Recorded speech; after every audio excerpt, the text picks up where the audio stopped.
प्रणाम सर। धन्यवाद। मेरी ओर से भी और बीएल इंस्टीट्यूट के भी समस्त अधिकारियों और कर्मचारियों की ओर से हमारे साथ में जुड़े हुए समस्त श्रोतागणों का हार्दिक स्वागत, अभिनंदन और सबका हमारी ओर से सबको बहुत बहुत हमारी ओर से शुभकामनाएं इस रूप में कि वो आज हमारी जो जैन दर्शन के आधारभूत ग्रंथ तत्वार्थ सूत्र की ये 5 दिवसीय भाषण माला पर प्रोफेसर श्री जितेंद्र भाई शाह का ये चतुर्थ भाषण है, जो कि आज तो तत्वार्थ सूत्र के 5म और 6ठ अध्याय हैं, उनकी विषय वस्तु के ऊपर निर्भर होगा और उसको उसमें जो भी विषय वस्तु है उसका विस्तार से और सुबोध भाषा में विवेचन करेगा। कल उन्होंने 5म अध्याय की विषय वस्तु का प्रारंभ कर ही दिया था, जिसमें उन्होंने बताया था कि वो अजीव तत्व के ऊपर है विशेष रूप से, और उसमें उन्होंने धर्म अधर्म आकाश भूगल इत्यादि की व्याख्या की थी। तो और आज उसी को थोड़ा सा और आगे बढ़ाते हुए तथा आगे जो और अन्य तत्व हैं सर्वबंध इत्यादि उसके ऊपर भी उनका ये व्याख्यान होगा। तो 5म और 6ठ अध्याय विशेष रूप से आज उनकी विषय वस्तु के ऊपर प्रकाश पड़ेगा। मैं समझता हूँ कि जैसे उनके अभी तक के अत्यंत सुबोध भाषण श्रोताओं ने बहुत अधिक पसंद किए हैं, उनको बारंबार हमको मेल पर और फोन पर उनकी प्रतिक्रियाएं मिल रही हैं। वो भी उनके लिए ये आज का भाषण भी उतना ही ज्ञानवर्धक होगा और उनके लिए एक जैन दर्शन को अच्छी तरह से समझने के लिए एक साधन का काम करेगा।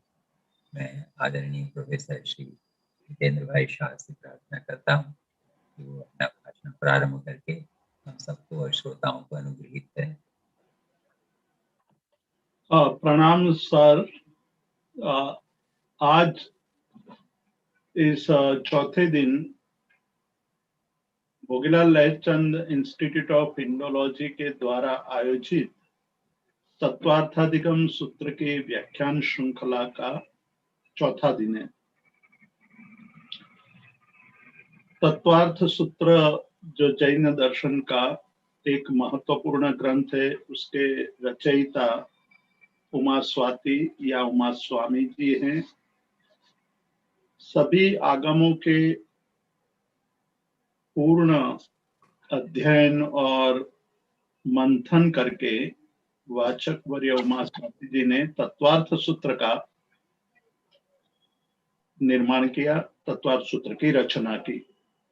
10 अध्याय में विभक्त इस तत्वार्थ सूत्र में 7 तत्वों का विशद वर्णन किया गया है। प्रथम अध्याय में हमने ज्ञान मीमांसा देखी, ज्ञान के बारे में, जैन दर्शन में ज्ञान का स्वरूप कैसा है उस विषय पर हमने चिंतन किया। दूसरे, तीसरे और चौथे अध्याय में हमने जीव तत्व की विचारणा की। 5वें अध्याय का हमने कल प्रारंभ किया था और 5वें तत्व में अजीव तत्व, 5वें अध्याय में अजीव तत्व की चर्चा की गई है। आज हमारे साथ संस्थान के भोगीलाल लहचंद इंस्टीट्यूट ऑफ इंडोलॉजी के अध्यक्ष श्री राजकुमार ओसवाल जी जुड़े हुए हैं। संस्थान के निदेशक प्रोफेसर जीसी त्रिपाठी जी हैं और अन्य सभी विद्वान और जिज्ञासु श्रोतागण को मैं नमस्कार करते हुए आज के इस व्याख्यान का प्रारंभ कर रहा हूं। अजीव तत्व के भेद कल हमने देखे थे। धर्म, अधर्म, आकाश और पुद्गल, इन तत्वों की चर्चा का प्रारंभ किया था। धर्म शब्द से हमें आज जिस अर्थ में प्रचलित है वो अर्थ नहीं लेना है। धर्म से अर्थ है कि जो गति करने में सहायक तत्व है उसको खास करके अजीव तत्व के संदर्भ में धर्म कहा गया है, और जो स्थिति में सहायक तत्व है उसे अधर्म कहा गया है, और उसके समूह को अस्तिकाय कहा है। तो पूरा शब्द बनता है धर्मास्तिकाय, अधर्मास्तिकाय। धर्मास्तिकाय जो पदार्थ को गति में सहायक बनता है, अधर्मास्तिकाय पदार्थ के स्थिति में सहायक होते हैं। धर्म अधर्म आदि जो द्रव्य हैं उसके प्रदेश कितने हैं, मतलब वो कहाँ तक फैले हुए हैं, कितने प्रदेशों में वह रहते हैं, इस विषय पर भी इस पांचवें अध्याय में चिंतन किया गया है। धर्मास्तिकाय और अधर्मास्तिकाय, इन दोनों प्रत्येक के असंख्यात प्रदेश उसका परिमाण है, असंख्यात प्रदेश में यह व्याप्त है। कल हमने देखा था कि धर्मास्तिकाय, अधर्मास्तिकाय, आकाश, ये सारे एक तत्व हैं, और एक तत्व होने के कारण यहाँ जो प्रदेश होंगे उनके असंख्यात प्रदेश होंगे। आकाश के बारे में अभी बताने वाले हैं कि आकाश के प्रदेश कितने होते हैं। उसके बाद जो जीव तत्व का भी चिंतन किया था, धर्म आकाश जो अजीव तत्व, अजीव काया धर्म आकाश पुद्गला, और दूसरा सूत्र जो बताया था वो कहा था द्रव्याणि जीवाश्च।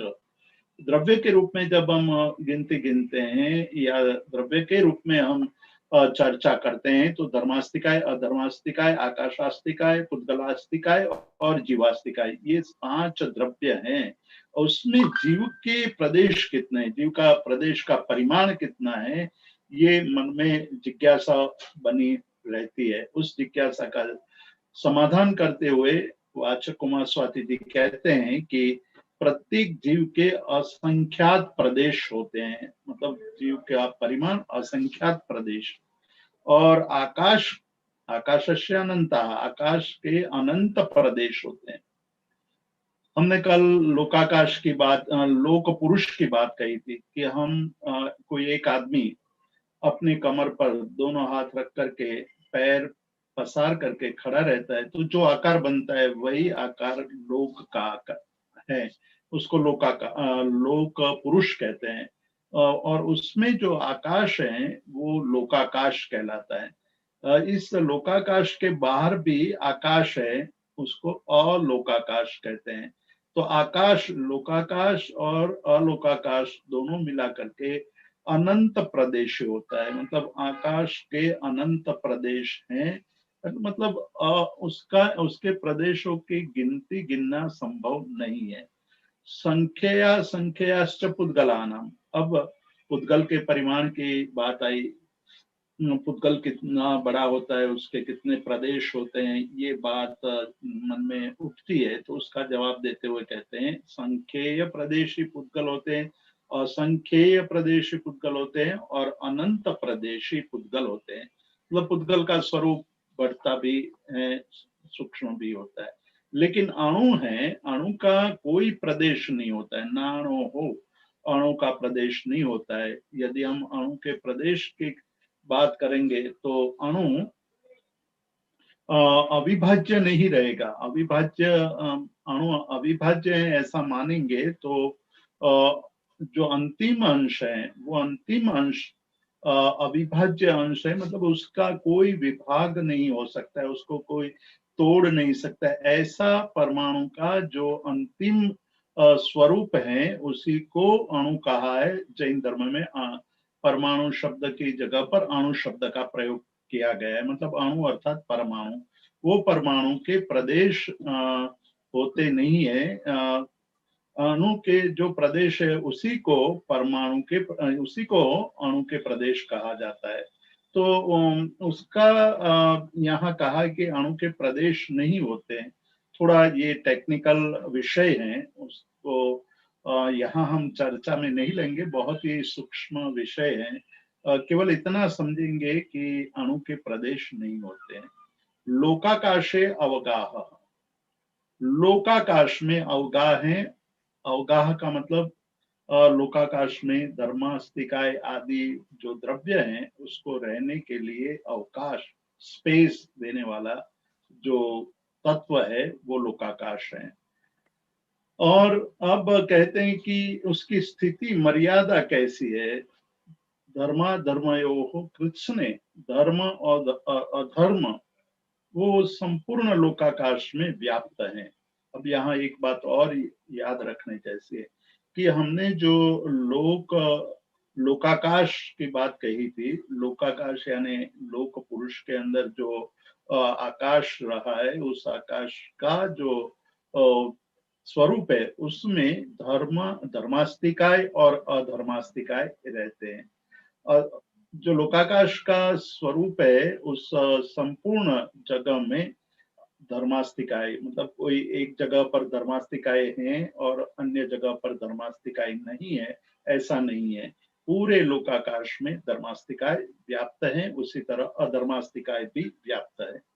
एक प्रदेशादिषु भाज्य पुद्गलानाम, पुद्गल एक प्रदेश आदिशु, एक प्रदेशी, द्विप्रदेशी, त्रिप्रदेशी, असंख्यात प्रदेशी, इस प्रकार पुद्गल के प्रदेश भिन्न भिन्न होते हैं। तो एक प्रदेशादिशु पुद्गलानाम, पुद्गल एक से असंख्यात प्रदेश या अनंत प्रदेश तक व्याप्त होते हैं।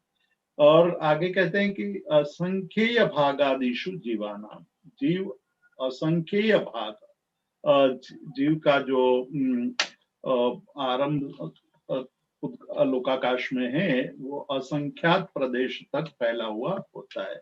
वो क्यों असंख्यात प्रदेश तक रहता है, उसका प्रश्न उसके मन में जिज्ञासा हो सकती है। तो उसके लिए कहते हैं कि प्रदेश संहार विसर्गाभ्याम प्रदीपवत, दृष्टांत देकर के यहाँ समझाते हैं कि प्रदीप, दीपक, दीपक का प्रकाश जैसे छोटी जगह में दीपक रखेंगे तो वो उसी उतनी ही जगह में उसका प्रकाश व्याप्त होगा। लेकिन उसी दीपक को हम किसी बड़े कमरे में ले जाएंगे तो वो प्रकाश पूरे कमरे तक फैलेगा। तो जिस प्रकार से दीपक का प्रकाश अलग अलग कमरे में, छोटे कमरे में छोटा हो जाता है, बड़े कमरे में बड़ा होता है, उसी प्रकार जीव जो आत्म तत्व माना है, उस आत्म तत्व अलग अलग देह में अलग अलग स्वरूप का हो जाता है। मतलब चींटी के देह में आत्मा का व्याप चींटी के शरीर जितना हो जाएगा और हाथी के शरीर में आत्मा का जो व्याप होगा वो उतने तरह वो फैलेगा। मतलब जो जीव के प्रदेश हैं वो संकोच और विकासशील होते हैं। छोटे शरीर में संकुचित हो जाते हैं, बड़े शरीर में वही आत्मा के प्रदेश विकसित हो जाते हैं। जैन धर्म के अनुसार जीवात्मा के प्रदेश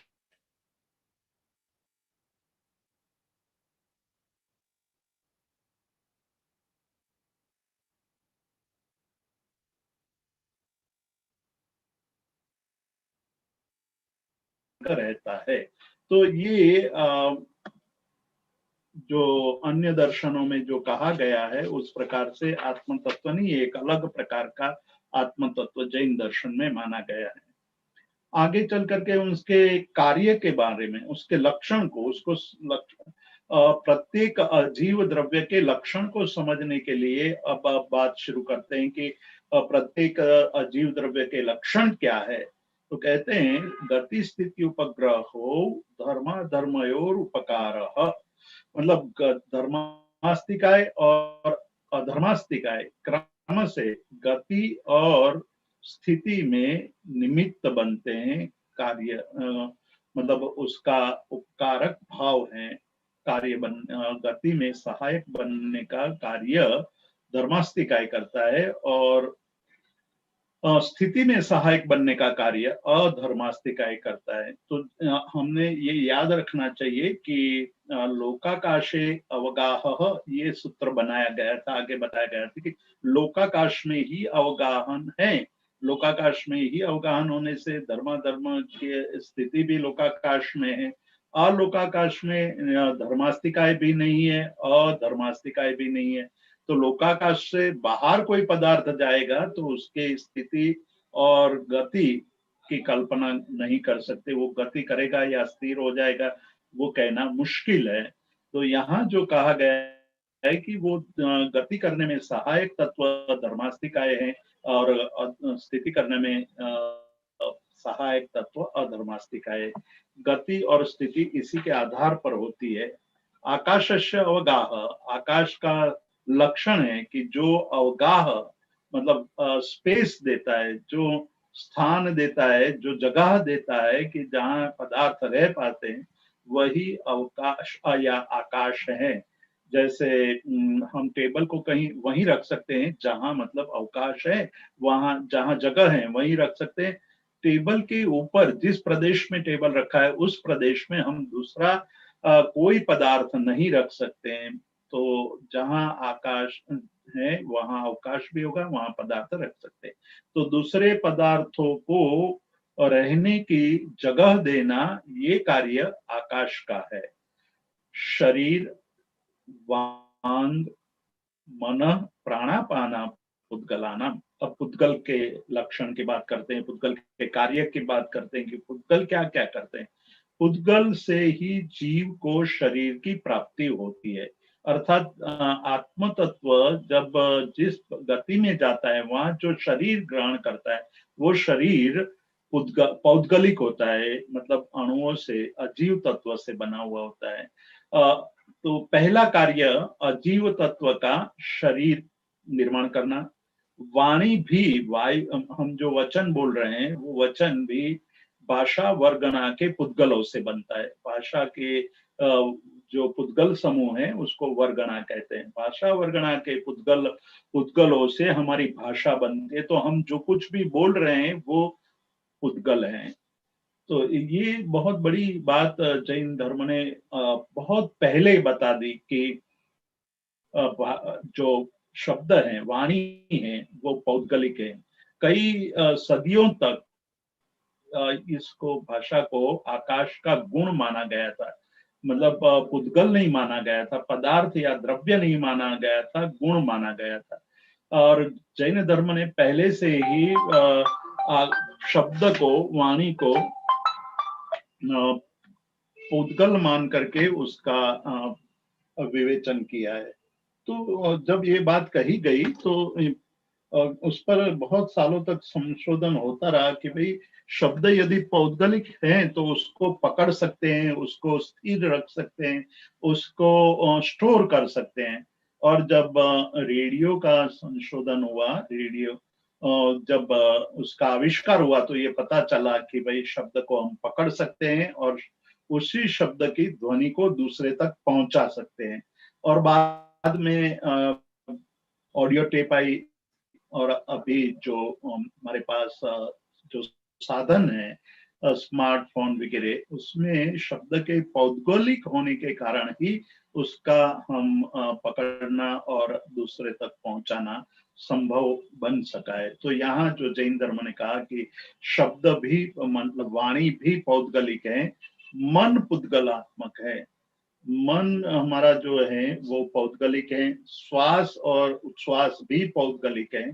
और जो हमें सुख होता है, सुख रूपी कार्य भी पुद्गल के द्वारा ही होता है, दुख भी पुद्गल के द्वारा होता है, और जीवन भी पुद्गल के द्वारा, और मरण भी पुद्गल के द्वारा होता है।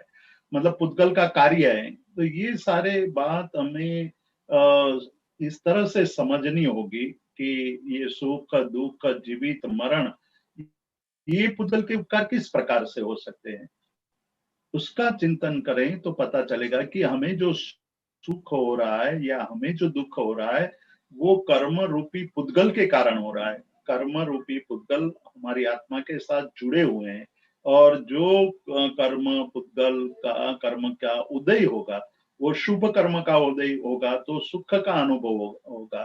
तो जब तात्विक चिंतन शुरू होता है, इसलिए कहा गया कि तत्वज्ञानी को तत्व संवेदन जब होने लगता है तो सुख और दुख से पर हो जाते हैं। वो अनंत मतलब एक दिव्य या एक अकल्पनीय शाता का अनुभव, सुख का अनुभव करता है। वो जो पौद्गलिक सुख नहीं है, हम या जो सामान्य जन है, वो अभी जो सुख या दुख का अनुभव कर रहे हैं वो सारे पौद्गलिक है। उसी प्रकार कर्म के, आयुष्य कर्म का जब तक भोग नहीं होगा तब तक जीवन है, और आयुष्य कर्म का भोग समाप्त हो जाने पर मृत्यु है। तो इस बात को लेकर के हमें समझना है कि हमारे जो सुख दुख, जीवन और मरण, ये सब सारे पुद्गल के कार्य हैं। और आगे चल के करता है, कहते हैं कि तो जीव का क्या कार्य है, जीव कैसा है, तो परस्परोपग्रहो जीवानाम, एक दूसरे के पर परोपकार करना, एक दूसरे को सहयोग करना, यही जीव का उपकार यानी जीव का कार्य है। जीव का वो कार्य ये है कि वो वास्तविक दिखा जाए, वास्तविक स्वरूप जीव का देखा जाए तो दूसरे पर उपकार करने का भाव रखते हैं। कर्म के कारण वो उपकार का भाव दब जाता है, स्वार्थ पैदा होता है, और स्वार्थ के कारण वो दूसरे की वस्तु को लेना, पकड़ना और उसको उसमें आसक्त होना, मैं और मेरे के भाव पैदा होना, वो सारे पौद्गलिक है। उस पौद्गलिक को हटा करके जब जीव के वास्तविक स्वरूप की चर्चा जैन धर्म करता है, तो कहता है कि जीव का वास्तविक स्वरूप तो दूसरे को सहाय करना है। वर्तना परिणाम क्रिया परत्वा परत्वे च कालस्य। काल की व्याख्या करते हैं कि काल का उपकार, काल का कार्य क्या है।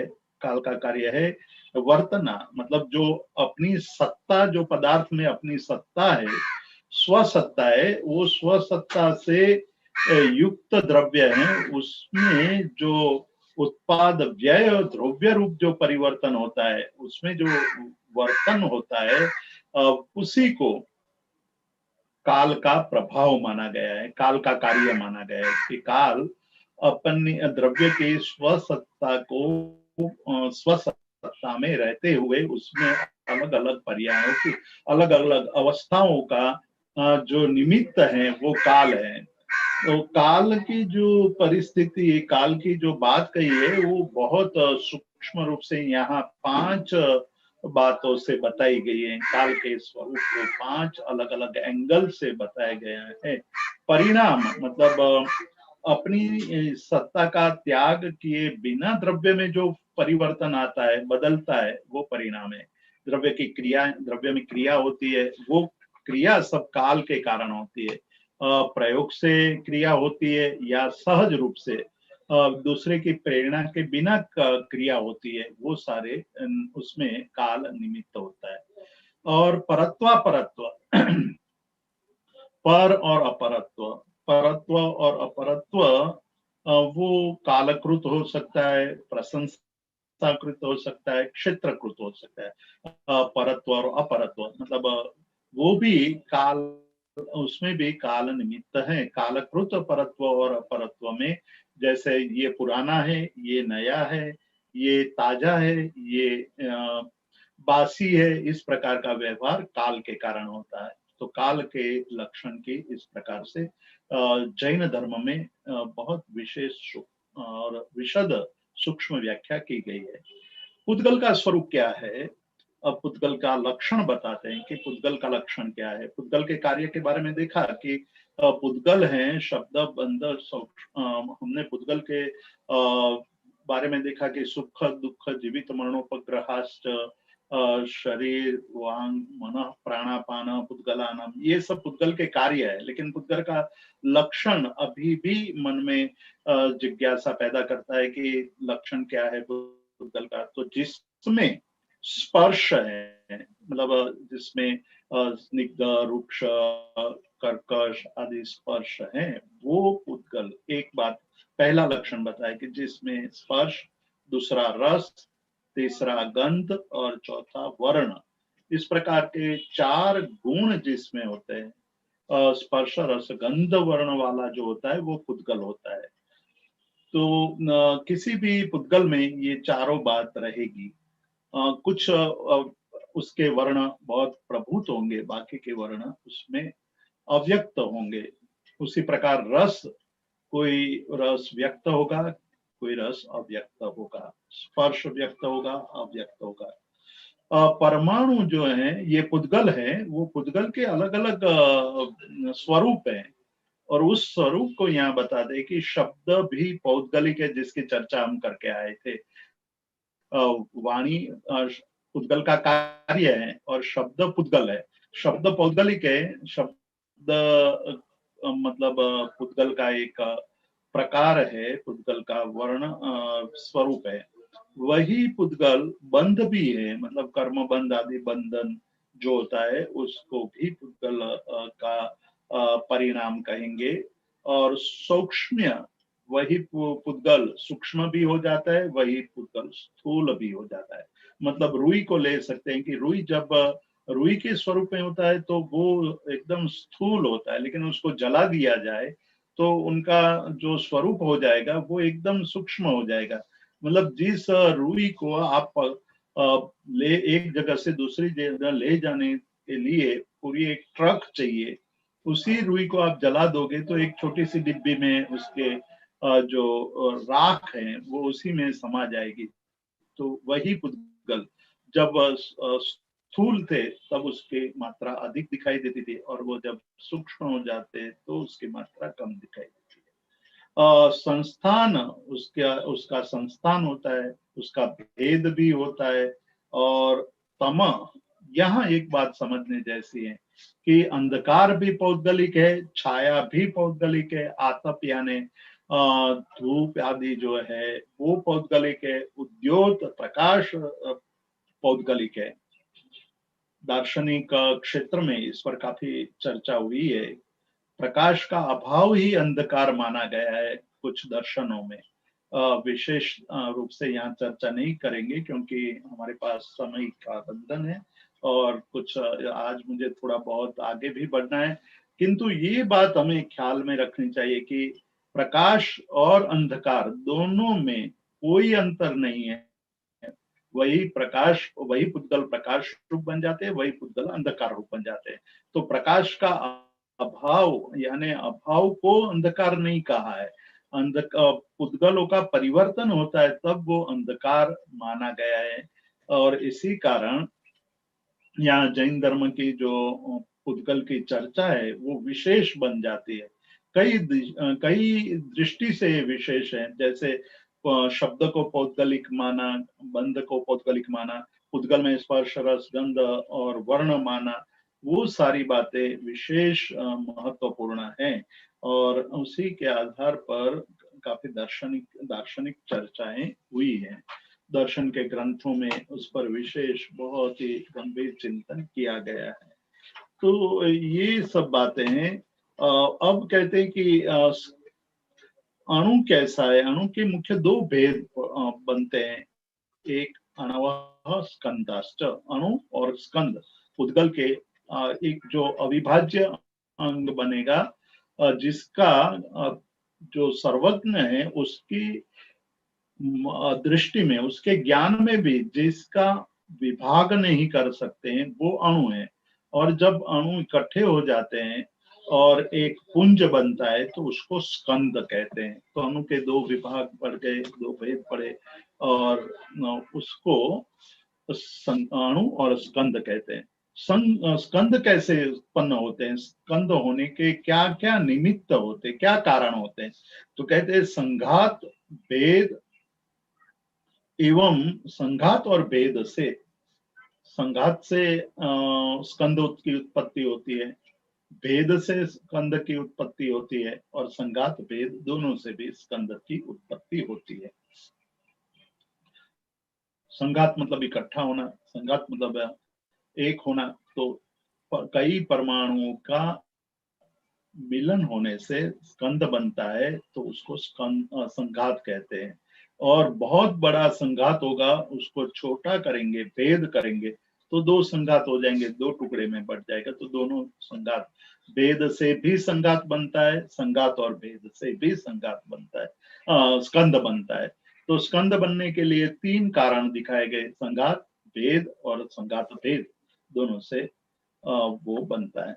परमाणु किस तरह से बनता है, परमाणु का क्या व्याख्या हो सकती है और परमाणु को किस तरह से व्याख्यायित कर सकते हैं। तो कहते हैं कि भेदाद अणु, ये अणु की व्याख्या बहुत ही साइंटिफिक वैज्ञानिक व्याख्या की गई है कि भेदाद, जब आप भेद करते जाते हैं, जब उसको तोड़ते जाते तोड़ते जाते, तो उनको एक मान लो घट लेते हैं, तो घट को हम तोड़ेंगे, फोड़ डालेंगे, तो वो अलग अलग पत्थर अलग अलग टुकड़ों में बटेगा। उस टुकड़ों को भी हम तोड़ेंगे तो मिट्टी के भी छोटे टुकड़े करेंगे तो छोटे होते जाएंगे। इस प्रकार से तोड़ते तोड़ते एक ऐसा अंश आ जाएगा कि जिसका भेद नहीं हो पाएगा, जिसको हम तोड़ नहीं पाएंगे। वही अविभाज्य अंश को अणु कहा है। लेकिन वो उसकी उत्पत्ति तो भेद से ही होती है, भेद के बिना उत्पत्ति नहीं होगी। तो आप देखेंगे कि आज जो एटम बॉम्ब, न्यूक्लियर बॉम्ब और अलग अलग जो बॉम्ब बनते हैं, उसके अंदर जो थियरी अपनाई गई है वो परमाणु को तोड़ने की बात, मतलब जो अंश होता है, जो पुद्गल होते हैं या जो पदार्थ होते हैं, उसके कणों को तोड़ते तोड़ते तोड़ते जब अंतिम कण पर आ जाते हैं तो वो विस्फोटक हो जाता है। तो वही भेदाद अणु से संभवित है। वेद संघाताभ्याम चाक्षुष, जो अणु है वो चाक्षुष नहीं है, वो हम अपनी आंखों से देख नहीं सकते हैं। इतना छोटा अंश है, इतना सूक्ष्म अंश है कि जिसके हम अपनी आंखों से उसके उसका अनुभव नहीं कर, देख नहीं सकते हैं। कौन देख सकता है, कैसे, कब ऐसी अवस्था उत्पन्न होती है कि जब हम हमारे लिए दृश्य हो जाता है? तो कहते हैं कि भेद और संघात से हम स्कंद को देख सकते हैं, परमाणु को नहीं देख सकते हैं, लेकिन भेद और संघात से, भेद से बहुत बड़ा पत्थर हो, बहुत बड़ा हो, जो हमारी आंखों को देखने में तकलीफ देता हो, वो तोड़ते जाए तो वो दृश्य होगा। भेदा भेद संघाताभ्याम, भेद और संघात से पदार्थ चाक्षुष यानी दृश्य होता है। अर्थात भेद से हम स्कंदों को देख सकते हैं, चक्षुग्राह्य बनता है, और संघात से भी चक्षुग्राह्य हो सकता है, चक्षु से देख सकते हैं। और तो ये अणु, परमाणु या पुद्गल, वो बातें कही, तो वो क्या है, उसका स्वरूप कैसा है, क्या वो नित्य है, क्या अनित्य है, या ध्रुव है, किस प्रकार का उसका लक्षण है, उसका स्वरूप बताते हुए जैन दर्शन ने एक बात कही कि पदार्थ जो पुद्गल है वो उत्पाद, व्यय और ध्रुव्य तीनों लक्षणों से युक्त है। मतलब वही सत है, जिसमें उत्पाद, व्यय और ध्रुव्य नहीं है, वो सारे असत हो जाते हैं। उसमें सत घटता नहीं है। जो उत्पाद न हो, जिसका व्यय न हो, जिसका द्रव्य न हो, वो पदार्थ नहीं माना जाएगा, वो सत नहीं माना जाएगा। जिस प्रकार से सशृंग मानते हैं हम, ससले के सिंह, वो होते ही नहीं है। मृगमरीचिका, वो भी असत है। या आकाश कुसुम, आकाश में कुसुम उगते ही नहीं है, तो कोई आकाश कुसुम की व्याख्या करने लगे, उसके गंध की, उसके स्वरूप की, उसके मुलायम पने की, तो वो संभवित नहीं है, असत है। इसलिए हम केवल ये कह सकते हैं कि आकाश कुसुम असत है, लेकिन आकाश कुसुम के रंग, प्रकार, उसके सुगंध, उसकी व्याख्या करने की कोशिश ही नहीं कर सकते, क्योंकि असत है। असत है तो वो कैसा होगा वो संभवित नहीं है। तो यहाँ इसीलिए यहाँ वाचक और एवं स्वाति जी कहते हैं कि भाई पदार्थ जो होते हैं उसमें उत्पाद, व्यय और ध्रुव्य तीनों धर्म रहते हैं। मतलब उत्पाद मतलब उसके पर्याय उत्पन्न होते हैं, तो पर्याय नष्ट होते हैं। उत्पाद और व्यय होते हुए भी उसके कुछ अंश ऐसे हैं जो ध्रुव रूप होते हैं। तो ये तीनों को लेकर के यहीं से अनेकांतवाद की प्राप्ति शुरुआत होती है। कि अनेकांतवाद क्या है? अनेकांतवाद का अर्थ क्या हो सकता है? तो अनेक अंत, अनेक धर्म, मतलब जिसमें अनंत धर्म रहे हुए वो अनेकांतवाद है। तो वो कैसे संभवित है? पर्याय बदलते रहते हैं, तो पर्याय अनंत होते हैं, तो अनंत पर्याय होने के कारण अनेकांतवाद संभवित बनता है। तद भावाव्ययम नित्यम, वस्तु अपने भावों से विचलित नहीं होती है, अपना जो मूल स्वभाव है उसको छोड़ती नहीं है। वो द्रव्य जो होता है, मतलब जीव द्रव्य लें हम, तो जीव द्रव्य का स्वरूप है चैतन्य या उपयोग, बोध रूप व्यवहार व्यापार।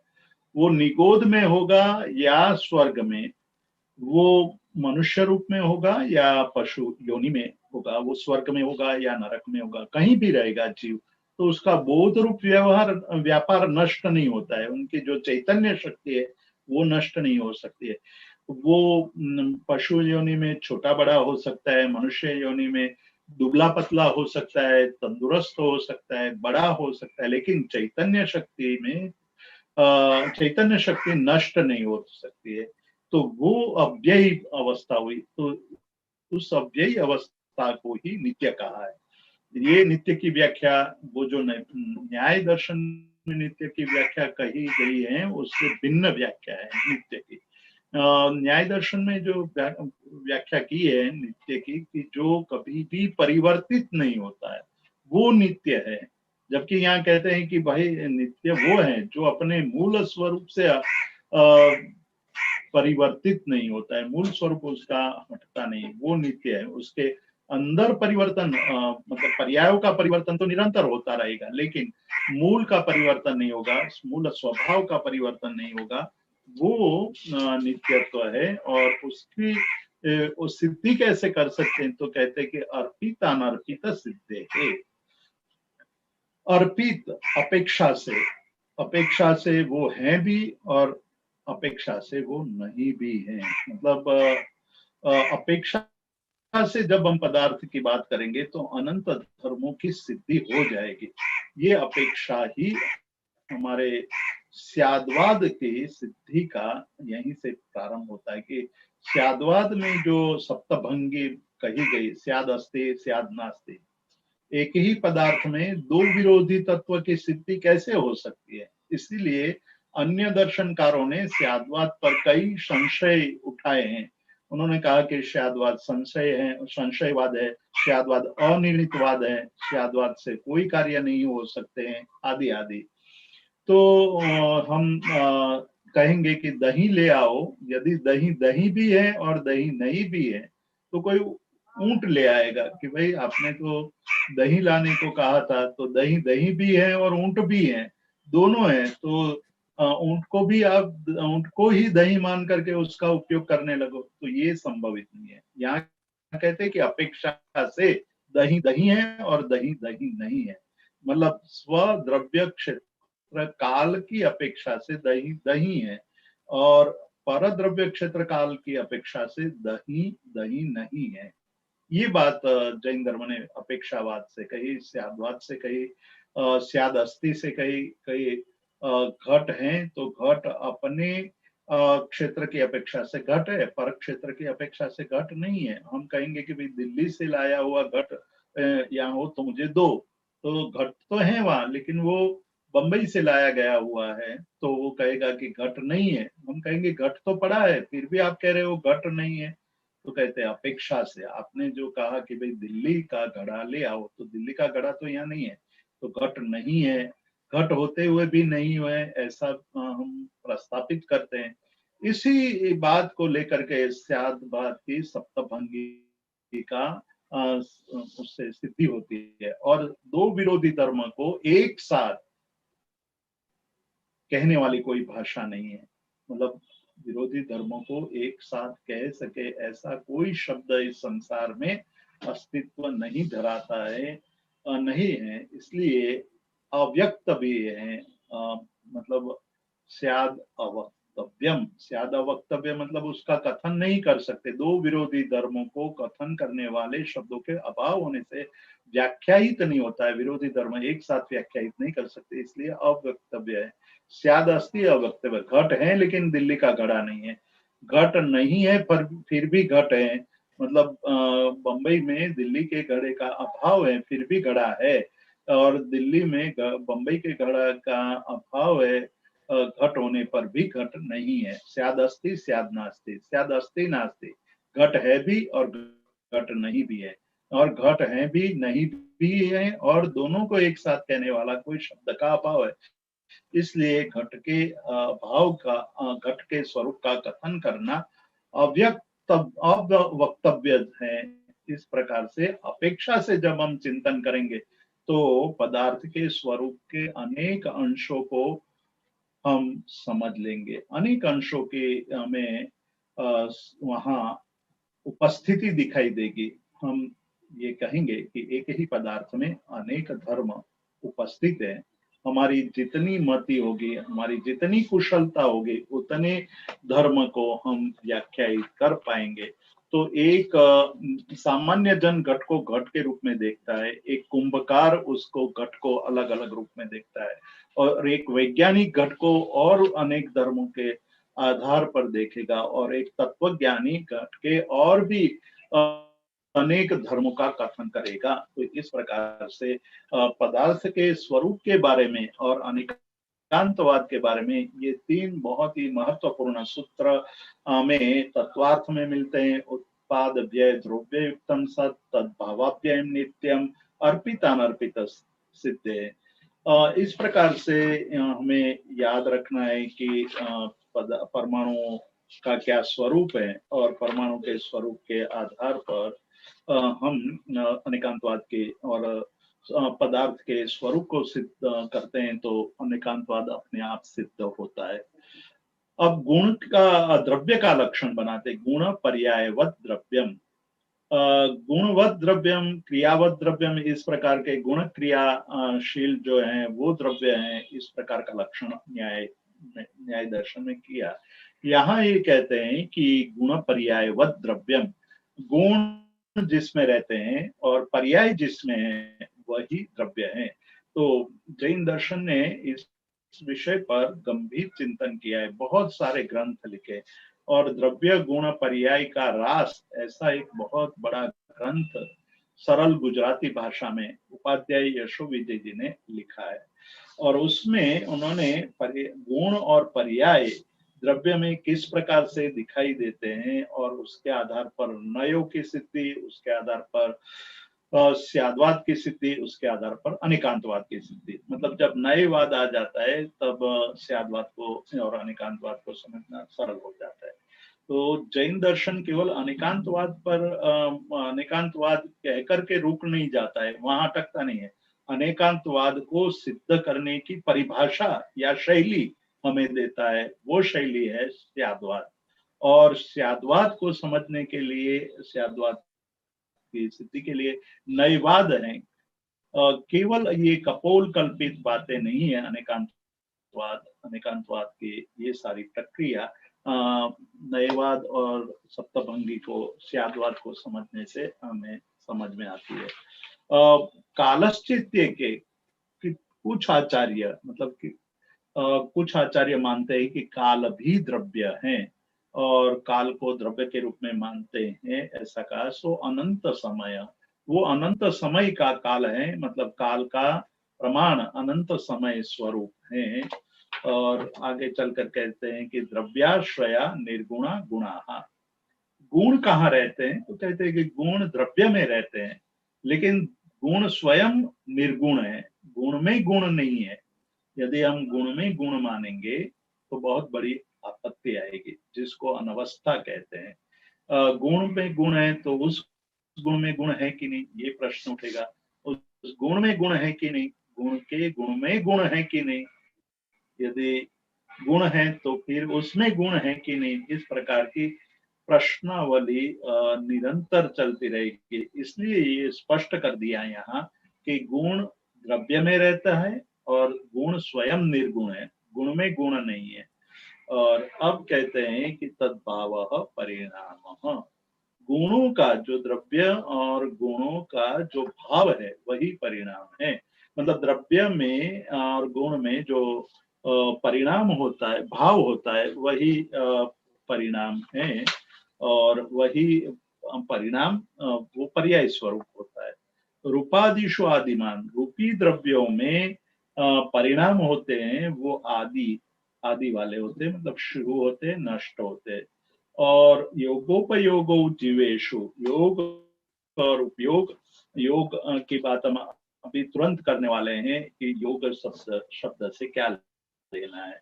उपयोग की बात हम कर चुके हैं कि बोध रूप व्यापार, मतलब बोध रूप व्यापार यानी ज्ञान, ज्ञान का आदि भी है और अंत भी है। मतलब वो प्रवाह की तरह निरंतर उपयोग बहता रहता है। निरंतर उपयोग में अलग अलग उपयोग होते हैं। जैसे हम अभी श्रवण में उपयोग रखे हैं, ये व्याख्यान समाप्त होने के बाद मान लो भोजन करने बैठे हैं या चाय पीने बैठे हैं तो हमारा उपयोग बदल जाएगा। वो जो नया उपयोग होगा वो प्रारंभ हुआ उपयोग, और जब तक वो क्रिया कर रहे हैं तब तक वो उपयोग रहेगा, इसलिए आदिमान है और अंत वाला भी है। तो योग और उपयोग जीव में आदिमान है। इस प्रकार से अजीव तत्व की व्याख्या बहुत ही संक्षेप में और बहुत ही मैंने यहाँ बातें छोड़ दी है। वैज्ञानिक इस पर एक एक सूत्र पर घंटों चर्चा करते हैं। वेदादणु पर इतनी लंबी चर्चा हुई है और एस एन बोस ने इसी सूत्र पर वैज्ञानिक खोज की, और उस वैज्ञानिक खोज करके जब आइंस्टाइन को अपनी खोज का आर्टिकल भेजा तो आइंस्टाइन भी आश्चर्यचकित हो गए थे कि आपने ये बातें जो कही है वो मैंने कभी सोची भी नहीं थी।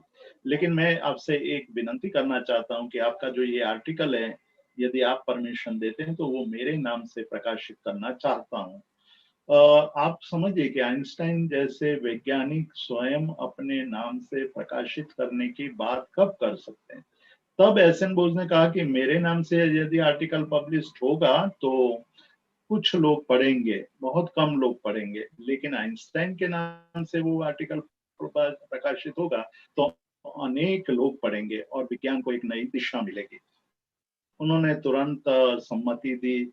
आइंस्टाइन ने उसको अनुवादित किया और वो जर्मन से पब्लिश हुआ। आप इंटरनेट पर इस बात को देख सकते हैं। जब आप एस एन बोस के बारे में या आइंस्टाइन के बारे में देखेंगे तो आपको ये बात उसमें दिखाई देगी। मतलब ये कपोल कल्पित बात नहीं है या काल्पनिक बात नहीं है। इस प्रकार से पंचम अध्याय अनेक रूप से, वैज्ञानिक रूप से, अनेकांतवाद की दृष्टि से, जगत के स्वरूप को समझने की दृष्टि से, अणु परमाणु को समझने की दृष्टि से, और जीव के कार्य और परमाणु के कार्य को समझने के लिए, अजीव तत्व के कार्यों को समझने के लिए अत्यंत आवश्यक अध्याय है। और पांचवा अध्याय तत्व ज्ञान की दृष्टि भी से भी महत्वपूर्ण है और उस पर बहुत लंबी चर्चा हो सकती है। एक पूरा वॉल्यूम पांचवें अध्याय पर पब्लिश हुआ है। हमने भी अहमदाबाद से एक बहुत बड़ा वॉल्यूम पब्लिश किया है, और एक कॉस्मोलॉजी ओल्ड एंड न्यू करके भारतीय ज्ञानपीठ से भी एक वॉल्यूम पब्लिश हुआ है, वो भी पठनीय है। इतना कह करके अब हम छठे अध्याय की तरफ आगे बढ़ेंगे। छठा अध्याय जो है उसमें आश्रव तत्व की बात कही है। आश्रव मतलब ये कर्म का आत्मा के साथ आना, आत्मा की तरफ आना, किस किस क्रियाओं के कारण हम कर्म को अपनी तरफ खींचते हैं। जिस तरह से मैग्नेट चुंबक लोहे को अपनी तरफ खींचता है, उसी तरह आत्मा कर्म पौधगल को या कर्म परमाणुओं को अपनी तरफ खींचता है, और जब उसके जब आकर्षित करता है उसके बाद आत्मा के साथ उसका जोड़ान होता है, मतलब उसका संबंध हो जाता है, तो वो बंध होता है। तो बंध के पहले आश्रव, किस किस क्रिया के कारण आश्रव होता है कर्म के अंदर कर आत्मा की तरफ उनकी गति बढ़ती है, वो समझने के लिए एक दृष्टांत दिया जाता है कि किसी नाव में हम जा रहे हैं और नाव में छेद पड़ने से जिस तरह से पानी का भराव या पानी का भरना नाव में बढ़ जाता है, तो वही चीज कहते हैं कि जब आत्मा के अंदर या भाव में छिद्र पड़ने लगते हैं, तो भाव के छिद्र के कारण जिस तरह से नाव में छिद्र पड़ने से पानी का भराव होने लगता है, उसी तरह आत्मा में कर्मों का आगमन बढ़ने लगता है। किससे कारण होते हैं? तो कहते काय वांग मनः कर्म योग। कर्म का संयोग कराने वाले, कर्म का बंध, कर्म का आश्रव कराने वाले तीन प्रमुख तत्व हैं, काय, काया, वांग वाणी और मन।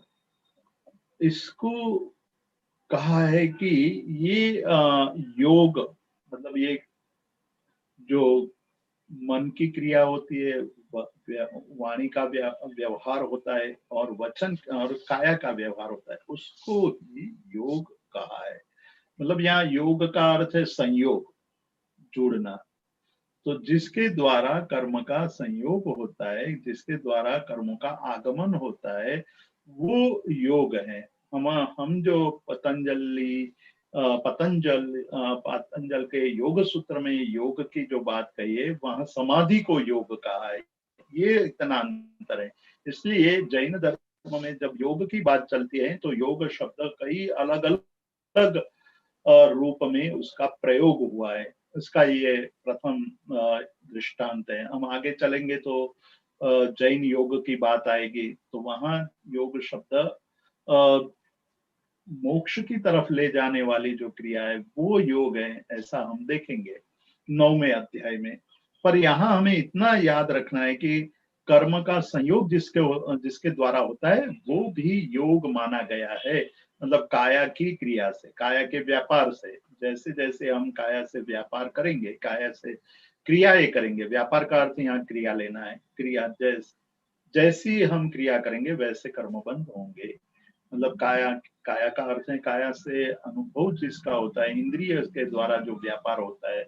काया से हम भोजन के स्वाद का अनुभव करते हैं, रूप का दर्शन करते हैं, या शब्दों का श्रवण करते हैं काया से। तो वो सारी क्रियाएं कर्म का बंध कराने में निमित्त भूत बनती है। वांग, वाणी, वाणी का प्रयोग, वाणी के प्रयोग से दूसरे को पीड़ा होती है, सुख होता है।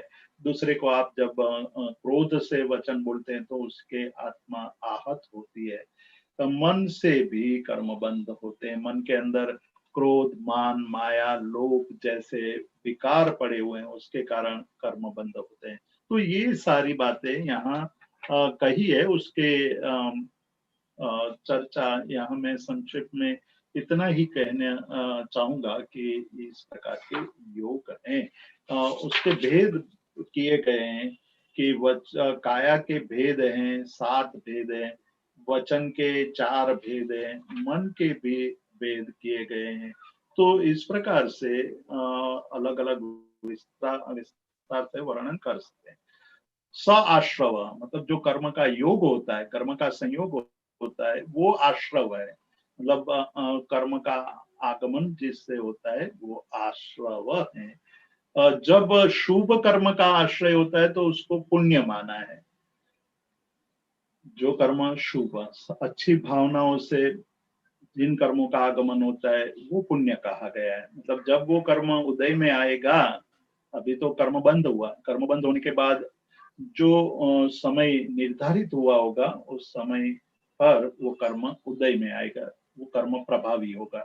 तो यदि आपने शुभ कर्म का बंध किया है, तो कर्म के उदय के समय आपको आनंद का अनुभव होगा, सुख का अनुभव होगा, आपको कुछ प्राप्ति का अनुभव होगा। तो वो पुण्य है। शुभ कर्म का आश्रव पुण्य है और अशुभ कर्म का आश्रव पाप है। तो शुरुआत में हमने कहा था कि जैन दर्शन के एक व्याख्यान 9 तत्व की बात करता है वो, और तत्वार्थ सूत्रकार केवल 7 ही तत्व की बात करते हैं। तो 2 तत्व क्यों नहीं कहे गए हैं, उसका कारण यहाँ हम पाते हैं कि पुण्य और पाप को उन्होंने आश्रव के रूप में ले लिया है। जब शुभ कर्म का आश्रव होता है तो वो पुण्य स्वरूप है, और अशुभ कर्म का आश्रव होता है तो पाप स्वरूप है। अब आगे चलते हैं कि ये आश्रव जो होते हैं वो आश्रव किस अवस्था में कैसे होते हैं, और वो अवस्था जब होती है तो जो कर्मबंध होगा वो किस प्रकार का होगा। पहला कहते हैं कि कषाय युक्त। अब कषाय शब्द यहाँ से शुरू होता है। अभी तक जो बातें चली थी वो बातें जीव और अजीव की व्याख्या में हम चर्चा कर रहे थे। जीव की व्याख्या के समय हमने कषाय, लेशिया आदि की बात कही थी, वो संक्षेप में कही थी। अब यहाँ कषाय, सकषाय शब्द, कषाय शब्द की व्याख्या उस वक्त हमने कही थी कि भाई जिसके द्वारा कर्मों का आगमन होता है वो भाव कषाय है, मतलब क्रोध है तो क्रोध से कर्मों का आगमन होता है। इसलिए क्रोध की क्रिया जो होगी वो सकषायी क्रिया मानी जाएगी। उसी तरह अहंकार है, उसी तरह माया यानी कपट है, और उसी तरह लोभ यानी परिग्रह आदि वृत्ति है, वो सारे कषाय हैं। और कषाय की जो होगा योग आत्मा के ऊपर, कषाय सहित आत्मा का जो योग होगा वो सांप्रदायिक कर्म का योग का, सांप्रदायिक कर्म का आश्रव माना जाएगा। सांप्रदायिक अर्थात बहुत अधिक समय तक वो रहने वाला। सांप्रदायिक को संसार कहा है, सांप्रदायिक को लोभ भी कहा है। अलग अलग शास्त्रों में सांप्रदायिक शब्द का अलग अलग अर्थ किया है कि सकषाय, कषाय युक्त क्रियाओं से सांसारिक अवस्था बढ़ेगी, सांसारिक परिभ्रमण बढ़ेगा। तो और दूसरी एक क्रिया कही अकषाय, क्रिया अकषायी से भी होती है। सकषायी क्रिया करेगा, और जिसमें कषाय संपूर्ण रूप से नष्ट हो गया है वो भी क्रिया करते हैं, मतलब क्रिया दोनों करते हैं। अकषायी जीव किसको कहेंगे? जिन्होंने वितरागत्व प्राप्त कर लिया है, जिसने अपने जीवन में साधना करके क्रोध, मान, माया, लोभ संपूर्ण प्रभुत्व पा लिया है, संपूर्ण रूप से उनको क्षय कर दिया है, वो वितरागी कहा गया है। उसमें राग नहीं है, उसमें द्वेष नहीं है। ऐसे जीव भी क्रिया तो करेंगे, उसमें भी मन वचन काया की क्रिया रहेगी, मतलब वो क्रिया करेंगे तो उसको कर्मबंध कैसा होगा, ये प्रश्न हम जब सूक्ष्म रूप से चिंतन करेंगे तो उठेगा। उसके लिए कहते हैं कि एक बहुत सुंदर दृष्टांत भगवान महावीर ने अपनी अंतिम देशना देते हुए दिया है। उस दृष्टांत में उन्होंने कहा कि आपके पास दो गोले हैं, एक सूखी मिट्टी का गोला है और एक गीली मिट्टी का गोला है। तो सूखी मिट्टी का गोला आप दीवार पर फेंकोगे तो दीवार को छू करके वो नीचे गिर जाएगा। थोड़ा बहुत दाग पड़ेगा, मिट्टी का थोड़ा बहुत उस पर छाप पड़ेगी, और उस मिट्टी की छाप को आप उसको थोड़ा सा आप साफ करोगे तो वो निकल जाएगी। लेकिन गीली मिट्टी वाला जो गोला है उसको आप दीवार पर की तरफ फेंकोगे तो हमारा अनुभव है कि वो दीवार पर चिपक जाएगा। उसको निकालने के लिए, उसको उखाड़ने के लिए प्रयास करना पड़ेगा। प्रयास करके उखाड़ भी लिया होगा तो भी दीवार पर उसकी छाप, उसका जो दाग है वो इतना तीव्र पड़ गया होगा कि आप पानी से, साबुन से धोगे तो भी वहां उसकी छाप रह जाएगी। बस इतना ही अंतर है सांप्रदायिक और इरियापथी की क्रिया में, सकषायी और अकषायी की क्रिया में। कषाय युक्त क्रियाएं गीला गोला है, मिट्टी का गीला गोला है, वो जब आत्मा के साथ टकराता है तो वो चिपक जाता है, उसको दूर करने में काफी प्रयास करना पड़ता है। और जो अकषायी जीव है उसके आत्मा पर क्रिया रूपी गोला टकराएगा तो टकरा करके गिर जाएगा, वो चिपकेगा नहीं, और थोड़ी बहुत जो उसमें छाप पड़ी है उस छाप को मिटाने में प्रयत्न नहीं करना पड़ेगा। तो जो अकषायी जीव है वो मन वचन काया की क्रिया करते हुए भी कर्म बंध नहीं करते हैं। जो कर्म बंध होता है वो पहली क्षण में कर्म बंध होता है और दूसरी क्षण में वो कर्म क्षय हो जाएगा, क्योंकि उसमें चिपकाने वाला जो द्रव्य है वो नहीं है। मतलब गोंद जिस तरह से चिपकाने वाला द्रव्य है, उसी तरह कर्म को चिपकाने वाला जो द्रव्य है वो कषाय है। कषायों से कर्म आत्मा के साथ चिपक जाता है और उसको नष्ट करने में भी पुरुषार्थ करना पड़ता है। तो यहाँ कहा कि सकषायी जो जीव है उसका उसके कारण संसार की वृत्ति होगी। अकषायी जीव है वो इरियापति की बंद होता है, या इरियापति के आश्रव है कि पहली क्षण में उसका बंध होगा, दूसरे क्षण में नष्ट हो जाएगा। अब जो सांप्रदायिक क्रियाएं हैं, सांप्रदायिक आश्रव है, जो कषाय युक्त आश्रव है, वो किससे कैसे होते हैं, उसके कौन कौन भेद, कौन से भेद हैं, उसकी व्याख्या करते हैं। इंद्रिय, कषाय, व्रत और क्रिया, उसके द्वारा कर्मों का आश्रव होता है। यहाँ इंद्रियों को भी कर्म के आश्रव में कारणभूत माना है। 5 इंद्रिय, 5 इंद्रियों की चर्चा हम कर चुके हैं दूसरे अध्याय में। वहां ये कहा था कि स्पर्श, रस, घ्राण, श्रोत्र, स्पर्श, रस, गंध, वर्ण, ये इंद्रियों के विषय हैं। और इंद्रिय है स्पर्शनेन्द्रिय, रसनेन्द्रिय, घ्राणेन्द्रिय, चक्षुरेन्द्रिय, श्रोत्रेन्द्रिय। तो ये 5 इंद्रियों से कर्म का आश्रव होता है। कषाय युक्त जीव के 5 इंद्रियों के व्यापार तीव्र होगा, उनका व्यवहार तीव्र होगा, उसके कारण कर्मबंध भी तीव्र होगा।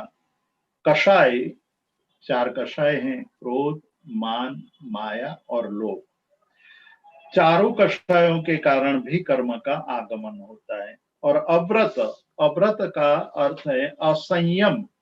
व्रत यानी संयम, व्रत यानी अहिंसा, संयम, अहिंसा, सत्य, अचौर्य, ब्रह्मचर्य, अपरिग्रह आदि का आचरण करना, वो व्रतों का आचरण माना गया है। लेकिन इन सब का आचरण न करते हुए हिंसा करना, चोरी करना, असत्य बोलना, व्यभिचार का सेवन करना और परिग्रह करना, वो अव्रत स्वरूप है।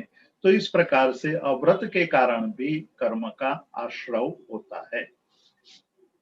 अंत में जाकर के कहते हैं कि क्रियाएं, जो क्रिया हैं वो भी हमारे कर्म बंध में कारण बनती हैं।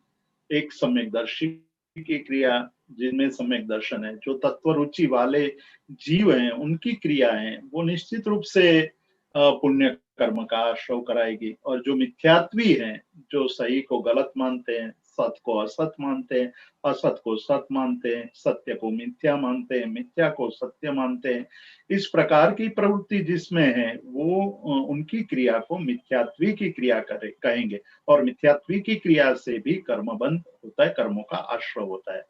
प्रयोग क्रिया, मन वचन काया के प्रयोग, मन वचन काया की क्रिया से कर्म बंध होता है। समाधान क्रिया, जिससे कर्मों का बंध होता है। संयम होते हुए भी कर्म बंद हो, वैसी क्रिया, मतलब मन से अहिंसा, आपने अहिंसा का व्रत ले लिया है लेकिन मन से हिंसक भाव होना, वो समाधान क्रिया हुई। तो इस प्रकार की क्रियाओं से कर्म बंद होता है। घूमने फिरने से, चलने की क्रिया से, इरियापति की क्रिया से कर्म बंद होता है। काय क्रिया, शरीर को बहुत ज्यादा चंचल रखना, जब हम बैठे हैं तब भी बार बार हिलना डुलना, तो वो जितनी चंचलता है उतनी कायिक क्रियाओं से कर्मबंध होता है। कायिक, ये एक बहुत बड़ी बात यहाँ कह दी कि काया की चंचलता साधना में बाधक है। काया जितनी चंचल होगी, मन उतना ही चंचल होगा, मन जितना चंचल होगा उतने ही कर्म का बंध तीव्र बनेगा। तो कायिक क्रिया से करण हमारे कर्म बंद होता है। अधिकरण क्रिया मतलब हिंसक साधनों को रखने से और उसका प्रयोग करने से आश्रव, कर्म का आश्रव होता है। आपके पास घर में कुछ भी नहीं है, चाकू के अलावा कुछ भी नहीं है, तो आपको कभी भी हत्या के विचार नहीं आएंगे। क्रोध आने पर आप आपको ज्यादा से ज्यादा विचार आएंगे तो चाटा मारने के विचार आएंगे या बेलन से मारने का विचार आएगा। लेकिन उसकी जगह पर आप लाठी रख लो घर में, तो तुरंत आपके मन में आएगा कि मैं लाठी से उनका सिर फोड़ डालूंगा। और उसकी जगह पर आप बंदूक रख लो या आप पिस्तौल रख लो तो और हिंसक विचार बढ़ने लगेंगे। तो अधिकरण यानी शस्त्र, शस्त्र के साधन रखने से मन के अंदर और वचन के अंदर और काया के द्वारा क्रिया कर्म का आश्रव होता है।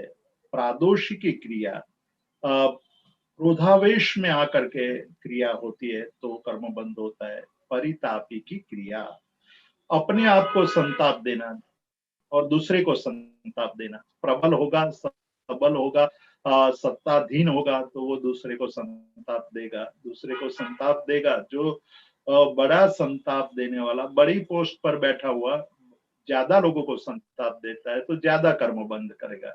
इसीलिए कहा है कि राजेश्वरी नरकेश्वरी, मतलब जो राजा होता है वो नरक में जाता है। क्यों जाता है? क्योंकि उनके पारितापी की क्रिया तीव्र बन जाती है। लेकिन जिसमें सत्ता नहीं है तो वो दूसरे को संताप बहुत कम देता है।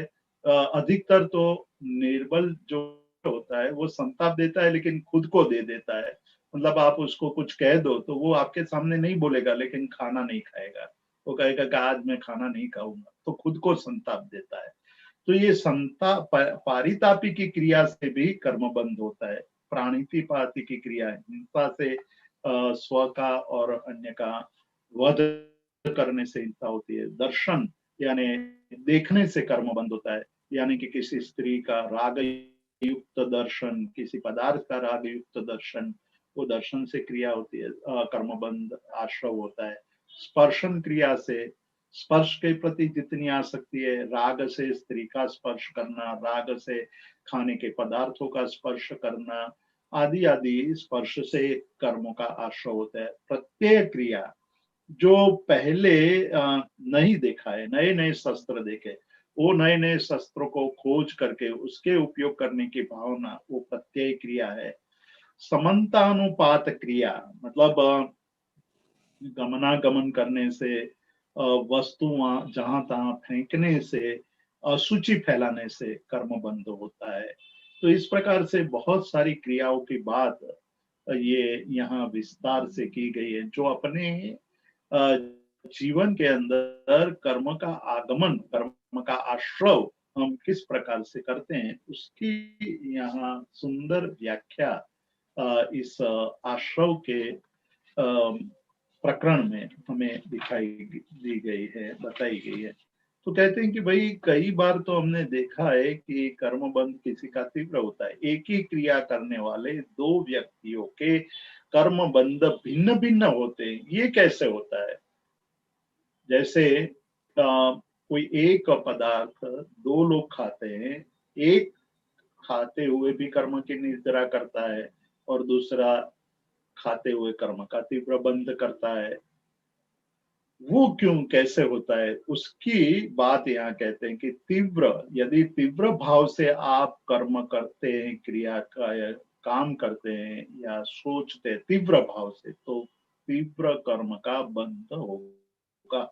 आश्रव तीव्र होगा, बंध भी तीव्र होगा।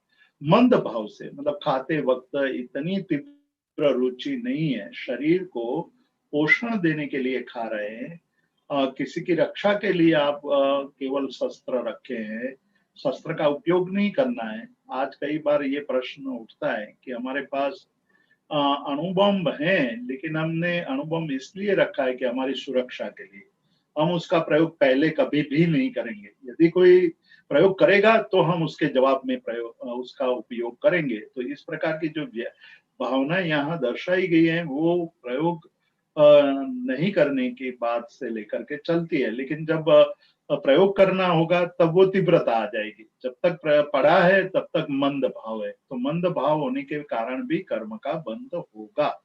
ज्ञात, जानबूझ करके जब हम क्रिया करते हैं तो कर्म का बंध तीव्र होगा, और जब अज्ञात मतलब अज्ञानता से कोई क्रिया कर दी तो कर्म बंध तो होगा लेकिन मंद होगा।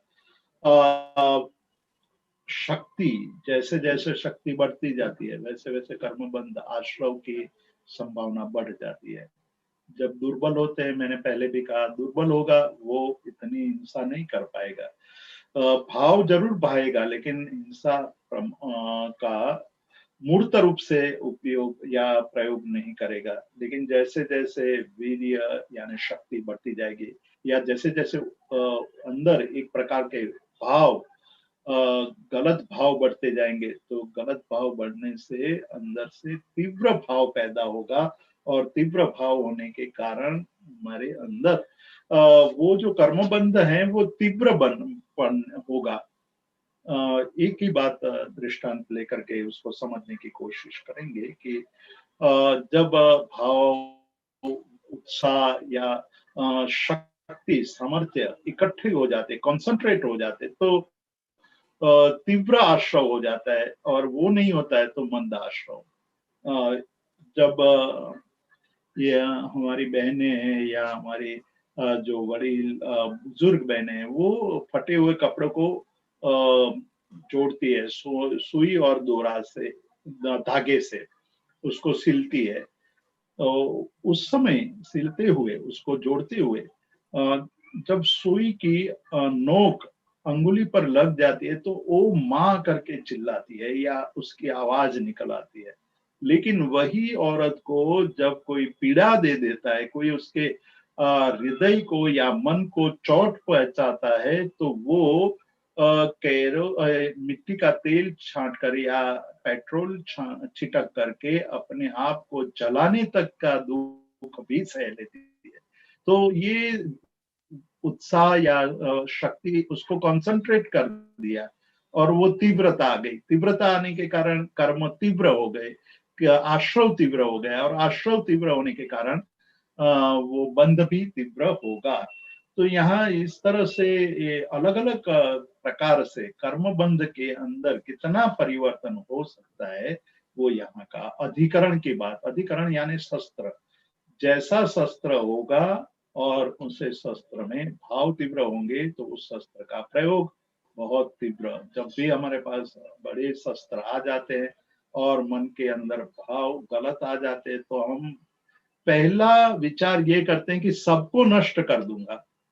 सबको मतलब पूरी सृष्टि का विनाश का भाव। और जब हमारे अंदर सब या ऐसे भाव उत्पन्न होते हैं तो कर्म का आश्रव तीव्र हो जाएगा, और जब ऐसा नहीं होगा तो कर्म का आश्रव कम होगा।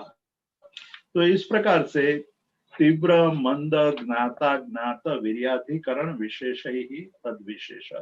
फिर अधिकरण की बात कही। अधिकरण कैसे है? अधिकरण दो प्रकार के होते हैं। शस्त्र दो प्रकार के हो सकते हैं, जीव और अजीव। इसलिए पहले ये देखा जाता है कि उनके पास सैन्य कितना है, मतलब चाइना के पास सैनिकों की संख्या कितनी है, भारत के पास सैनिकों की संख्या कितनी है, और पाकिस्तान के साथ सैनिकों की संख्या कितनी है। इसी के आधार पर जो राजा होगा या जो सरकार होगी, सरकार के जो मंत्री वगैरह होंगे, सदस्य होंगे, उनके कर्मबंध पर बहुत बड़ा प्रभाव पड़ता है। तो जीव जीव रूपी अधिकरण होता है, अजीव रूपी अधिकरण। अजीव अधिकरण जैसे आपने अलग अलग एटम बॉम्ब वगैरह, जहाज वगैरह रखे हैं, तो वो अजीव अधिकरण हुए। आद्य संगम समारंभ योग कृत कारिता अनुमत कषाय विशेष स्त्री त्री त्री चतुश्चैक 108 भेद जीव अधिकरण के बताए। जीव के 108 अधिकरण, शस्त्र के उपयोग वो 108 प्रकार से होते हैं। आप कभी उसका विस्तार से चिंतन करना हो तो तत्वार्थ सूत्र का पुस्तक लेकर के, ग्रंथ लेकर के, उसमें 9वां सूत्र है, वो आप पढ़ेंगे तो आपको ये पता चल जाएगा। और निर्जीव है, निर्जीव के जो अधिकरण है, अजीव अधिकरण है, उसमें 11 प्रकार है। निर्वर्तना, निक्षेप, संयोग, निसर्ग, चतुर्भेदा परम, मतलब इस प्रकार से उसके भी भेद किए गए हैं। उसका भी विस्तार यहाँ मैं नहीं कर पाऊंगा, मैं आगे चलूंगा। अब जैन धर्म में 8 कर्म माने गए हैं।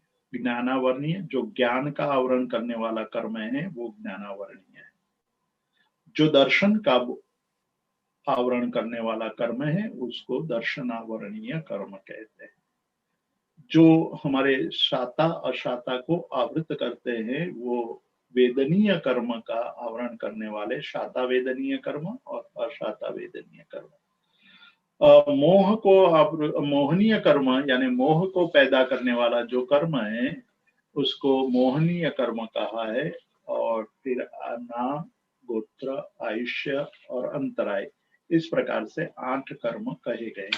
उस 8 कर्मों का बंध आश्रव किस प्रकार से होता है उसकी बात करते हैं कि जब हम पढ़ते हैं, पढ़ते पढ़ते हमने स्वयं विषय को चुना है और विषय को हम पढ़ रहे हैं और पढ़ते पढ़ते हमें विषय के प्रति अरुचि पैदा हो जाए, तो अरुचि पैदा होने से ज्ञानावरणीय कर्म का आश्रव होगा। निर्णय अपने जिस गुरु के पास हम पढ़े हैं उसको गुरु ना मान करके व्यवहार में ये कहना कि नहीं मैं उनके पास नहीं पढ़ा हूं, मैं तो किसी और के पास पढ़ा हूं, तो इस प्रकार से गुरु की अवज्ञा करने से ज्ञानावरणीय कर्म का आश्रव होता है। मात्सर्य, ईर्ष्या भाव रखने से कि मैं पढ़ाऊंगा तो मेरे से बड़ा ज्ञानी हो जाएगा, मेरे से आगे निकल जाएगा, और दूसरे ज्ञानी को देखकर उसकी ईर्ष्या करना आदि आदि मात्सर्य भाव से ज्ञानावरणीय कर्म का आश्रव होता है। अंतराय, दूसरे लोगों को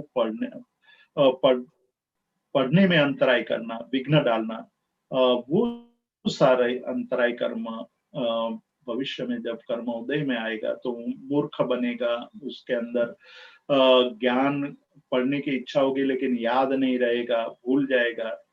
आसादन मतलब आशात ना करना, अनादर करना, ज्ञान का अनादर करना, ज्ञानी का अनादर करना और ज्ञान के साधन का अनादर करना, ये जैन धर्म की एक विशिष्ट शैली है। जब वो बात करते हैं तो बहुत सूक्ष्म तक चले जाते हैं। वो कहते हैं कि ज्ञानी का अनादर करते हो तो भी ज्ञानावरणीय कर्म बनता है, वो तो मान सकते, लेकिन ज्ञान के साधनों का भी अनादर नहीं करना चाहिए। आप ज्ञान के साधनों का अनादर यानी पुस्तक का, पार्टी का, पेन का, टेबल कुर्सी का अनादर करोगे तब भी ज्ञानावरणीय कर्म का बंध होगा। तो जब जैन धर्म में प्रतिक्रमण की जो क्रिया बताई गई उस क्रिया करते हुए प्रत्येक दिन और खास करके प्रत्येक चतुर्दशी के दिन विशेष रूप से इसका चिंतन किया जाता है कि मैंने किसी ज्ञान का, ज्ञानी का या ज्ञान के साधन का अनादर तो नहीं किया है ने, इस प्रकार से सोचा जाता है। और जो भी अनादर किया है तो क्षमा मांग करके उसको दूर करने की कोशिश करते हैं। सत्य कथन को भी असत्य घोषित करना, उसकी बात को असत्य ठहराना, वो सारी बातें हैं उपघात, उपघात से ज्ञानावरणीय कर्म होता है। तो ये सारे अनेक प्रकार की क्रियाओं से ज्ञानावरणीय कर्म का आश्रव होता है। अब सीधा ज्ञानावरणीय और दर्शनावरणीय कर्म के आश्रव एक ही प्रकार के हैं और इसीलिए ये जो यहाँ आश्रव बताए गए, 6 आश्रव, 6 बातें बताई गई, उससे ज्ञानावरणीय और दर्शनावरणीय कर्म का बंध होता है। अब शातावेदनीय कर्म और अशातावेदनीय, मतलब हमें अभी दुख सहन करना पड़ रहा है, तो वो कौन से कर्म हमने पूर्व में किए होंगे जिसके कारण हमें आज दुख भोगना पड़ रहा है। तो उसके लिए बताया है कि किसी को आपने दुख दिया हो तो दुख देने से हमें आज अशाता का भोग करना पड़ रहा है। किसी हमने शोक किया, मतलब शोक मग्न रहना, शोक करना, किसी के पीछे शोक करना, किसी वस्तु जब कोई छीन लेता है तो वस्तु को याद करके करते शोक करना, तो उससे भी अशाता वेदनीय कर्म का आश्रय होता है। किसी को ताप देना, मतलब किसी को परेशान करना, किसी को पीड़ा देना, आक्रंदन करना, बहुत रोना धोना, बहुत आक्रंदन करके रोना, होना, किसी की वध करने से हमें अशाता वेदनीय कर्म का आश्रय होता है। परिदेवना मतलब हमें जो हमारे जीवन में हम आतापना परिदेवन यानी मतलब हम के विलाप करते हैं, किसी विलाप करने से भी अशाता वेदनीय कर्म का आश्रय होता है। तो ये अशाता वेदनीय कर्म का कारण बताए गए। अब शाता वेदनीय सुख किस प्रकार से उत्पन्न होता है? कहते हैं कि भूत यानी जीवों के प्रति अनुकंपा धारण करने से, व्रति के प्रति अनुकंपा धारण करने से, दान देने से, दान का जो हमें भविष्य में फल मिलेगा वो शाता मतलब सुख, शारीरिक, मानसिक और भौतिक और व्यावहारिक सुख हमें प्राप्त होगा। सराग संयम से सुख होगा, संयम संयम से शाता वेदनीय कर्म का आश्रय होगा और अकाम निर्जरा से शाता वेदनीय कर्म का आश्रय होगा। दर्शन मोहनीय यानी मिथ्यात्व, मिथ्यात्व का बंध कैसे होगा? किसके कारण हमारे सत्य को असत मानने की प्रवृत्ति, असत को सत मानने की प्रवृत्ति बनेगी? तो कहते हैं जब हम केवली का आवरणवाद मतलब सर्वज्ञ का आवरणवाद करते हैं, श्रुत का आवरणवाद करते हैं, संघ का आवरणवाद करते हैं और धर्म का आवरणवाद करते हैं या देव का आवरणवाद करते हैं, तो दर्शन मोहनीय यानी मिथ्यात्व कर्म का आगमन होता है, जो भविष्य में हमें राग, द्वेष, क्रोध, मान, माया आदि को उत्पन्न करने वाला है। कषायोदयात, कषाय के उदय के कारण तीव्र परिणाम यदि हमारे मन में पैदा होता है तो हम संयम का पालन नहीं कर पाएंगे। चारित्र मोहनीय कर्म यानी संयम, जीवन में संयम का आचरण इसलिए नहीं कर पा रहे हैं क्योंकि भूतकाल में कषाय के उदय आते हुए तीव्र आत्म परिणाम से कर क्रियाएं की है। इसलिए बहु आरंभ और बहु परिग्रह मतलब बहुत हिंसा, बड़ी बड़ी हिंसा और बड़ी बड़ी परिग्रह करने की भावना से नारक का आयुष्य बंद होता है। नारक के आयुष्य के बंद के लिए दो बातें बताई, बड़ी हिंसा और बड़ा परिग्रह। क्या करने से तिर्यंच का यानी पशु योनि का आश्रय होता है? अल्प आरंभ, अल्प हिंसा और अल्प परिग्रह, स्वभाव में मृदुता और नम्रता और सरलता, मतलब मृदुता और सरलता से दूसरे भाव में हम मनुष्य बन सकते हैं। तो मनुष्य बनने की चाबी यहाँ बताई कि दूसरे भाव में यदि मनुष्य बनना है, मनुष्य कर्म का आश्रय करना है, तो बहुत कम हिंसा, बहुत अल्प परिग्रह, स्वभाव में मृदु, नम्रता और व्यवहार में सरलता, उसे करने से हमें इस प्रकार के मनुष्य गति का आश्रय होगा और भविष्य में हम मनुष्य बन पाएंगे। आज हम मनुष्य बने उसके कारण कोई होंगे, उसके कोई हेतु है, तो यही हेतु है कि भूतकाल में हमने बहुत कम हिंसा की होगी, बहुत कम परिग्रह किया होगा, स्वभाव में मृदुता रखी होगी और सरल जीवन जिया होगा, उसके कारण हम मनुष्य बने हैं। लेकिन अब आने वाले समय में और आगे बढ़ना है तो यही कार्य करने से हम पुनः मनुष्य बन पाएंगे। निशल्य व्रतित्व सर्वेशम, यदि हम निशल्य मतलब अनिशील यानी अनाचारी जीवन जीते हैं या कोई अनाचारी जीवन जीता है या अव्रतमय जीवन जीता है, तो उसको कोई भी गति मतलब नरक, तिर्यंच और मनुष्य गति का बंध हो सकता है।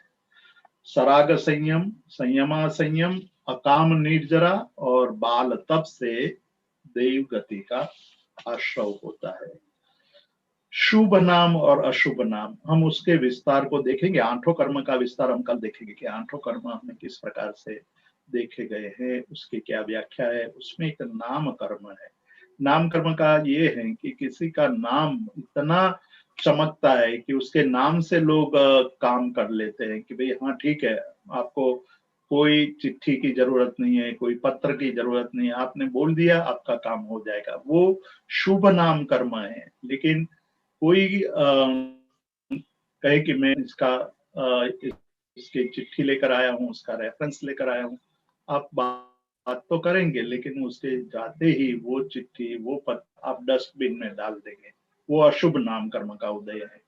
तो शुभ नाम कर्म का बंध आश्रव यदि मन, वचन और काया की वक्रता नहीं है, कुटिलता नहीं है, और हमारे जीवन में विसंवाद नहीं है, तो हमें शुभ नाम कर्म का बंध होगा। और यदि हमारे मन, वचन, काया में वक्रता है, शुभ प्रवृत्ति नहीं करते, अशुभ प्रवृत्ति करते, विसंवाद है जीवन में, तो अशुभ नाम कर्म का बंध होगा।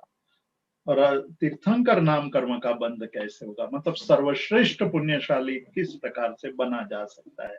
तो वो कहते हैं कि दर्शन शुद्ध होना चाहिए, सत्य को सत्य समझना चाहिए, असत को असत समझना चाहिए, सत्य के प्रति रुचि होनी चाहिए, तत्व के प्रति रुचि होने वाला, विनयवान हो, शील और व्रत में सुदृढ़ हो, अप्रमादी हो, ज्ञान उपयोग में रहने वाला हो, मतलब हमेशा ज्ञान की ही बात करने वाला हो, स्वाध्याय करने वाला हो, संवेग युक्त हो, यथाशक्ति त्याग करने वाला हो, तप तप का आचरण करने वाला हो, संग और साधु की सेवा करने वाला हो, अरिहंत आचार्य बहुश्रुत ज्ञानी पुरुष, बहुत बड़े विद्वान हो और उनकी भक्ति करने वाला हो, प्रवचन की भक्ति यानी उपदेश की भक्ति, शास्त्रों में कही गई बातों के प्रति भक्ति, आवश्यक क्रिया निरंतर करता हूँ, मतलब क्षमापना आदि भाव को धारण करता हूँ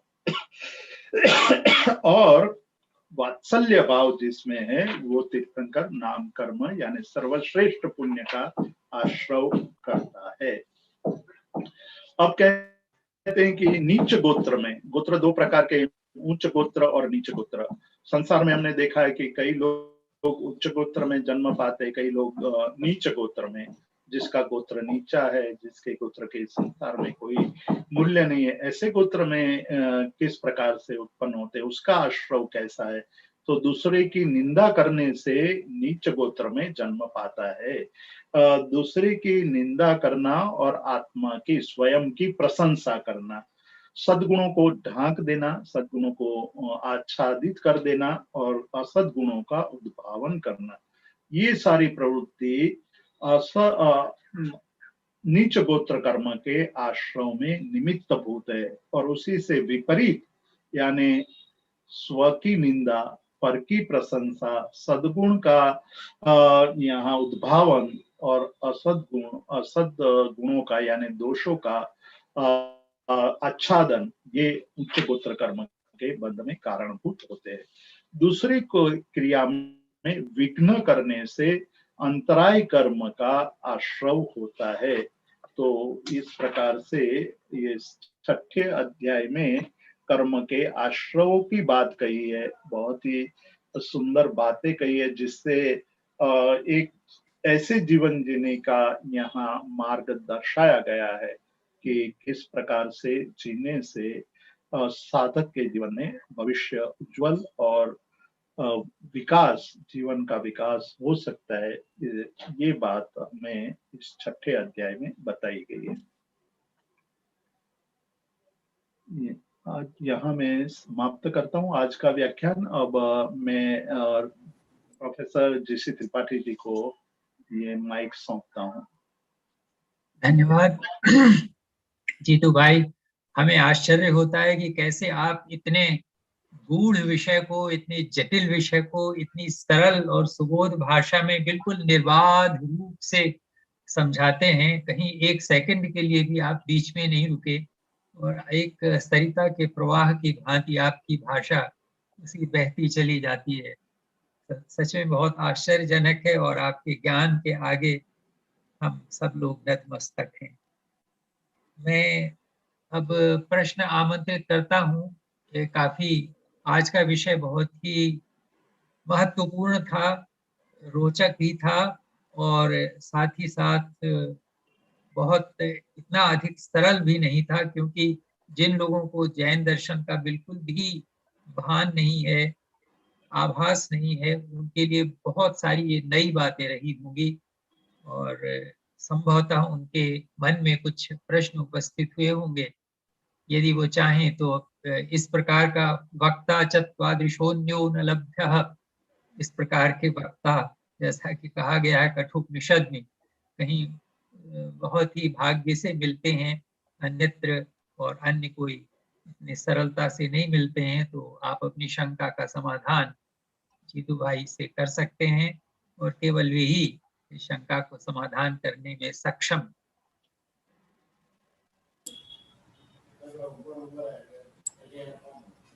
राजकुमार ओसवाल जी कुछ प्रश्न पूछना चाहते हैं। राजकुमार ओसवाल जी, अपना माइक अनम्यूट करेंगे, आप प्रश्न पूछिए। राम करता हूं साहब आपको। ये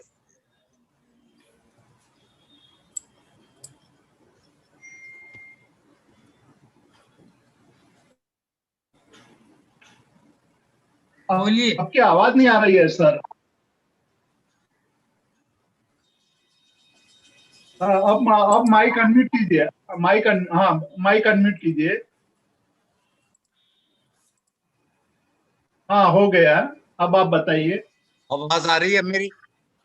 हाँ, आ रही है, आ रही है। अच्छा, आपको प्रणाम करता हूं।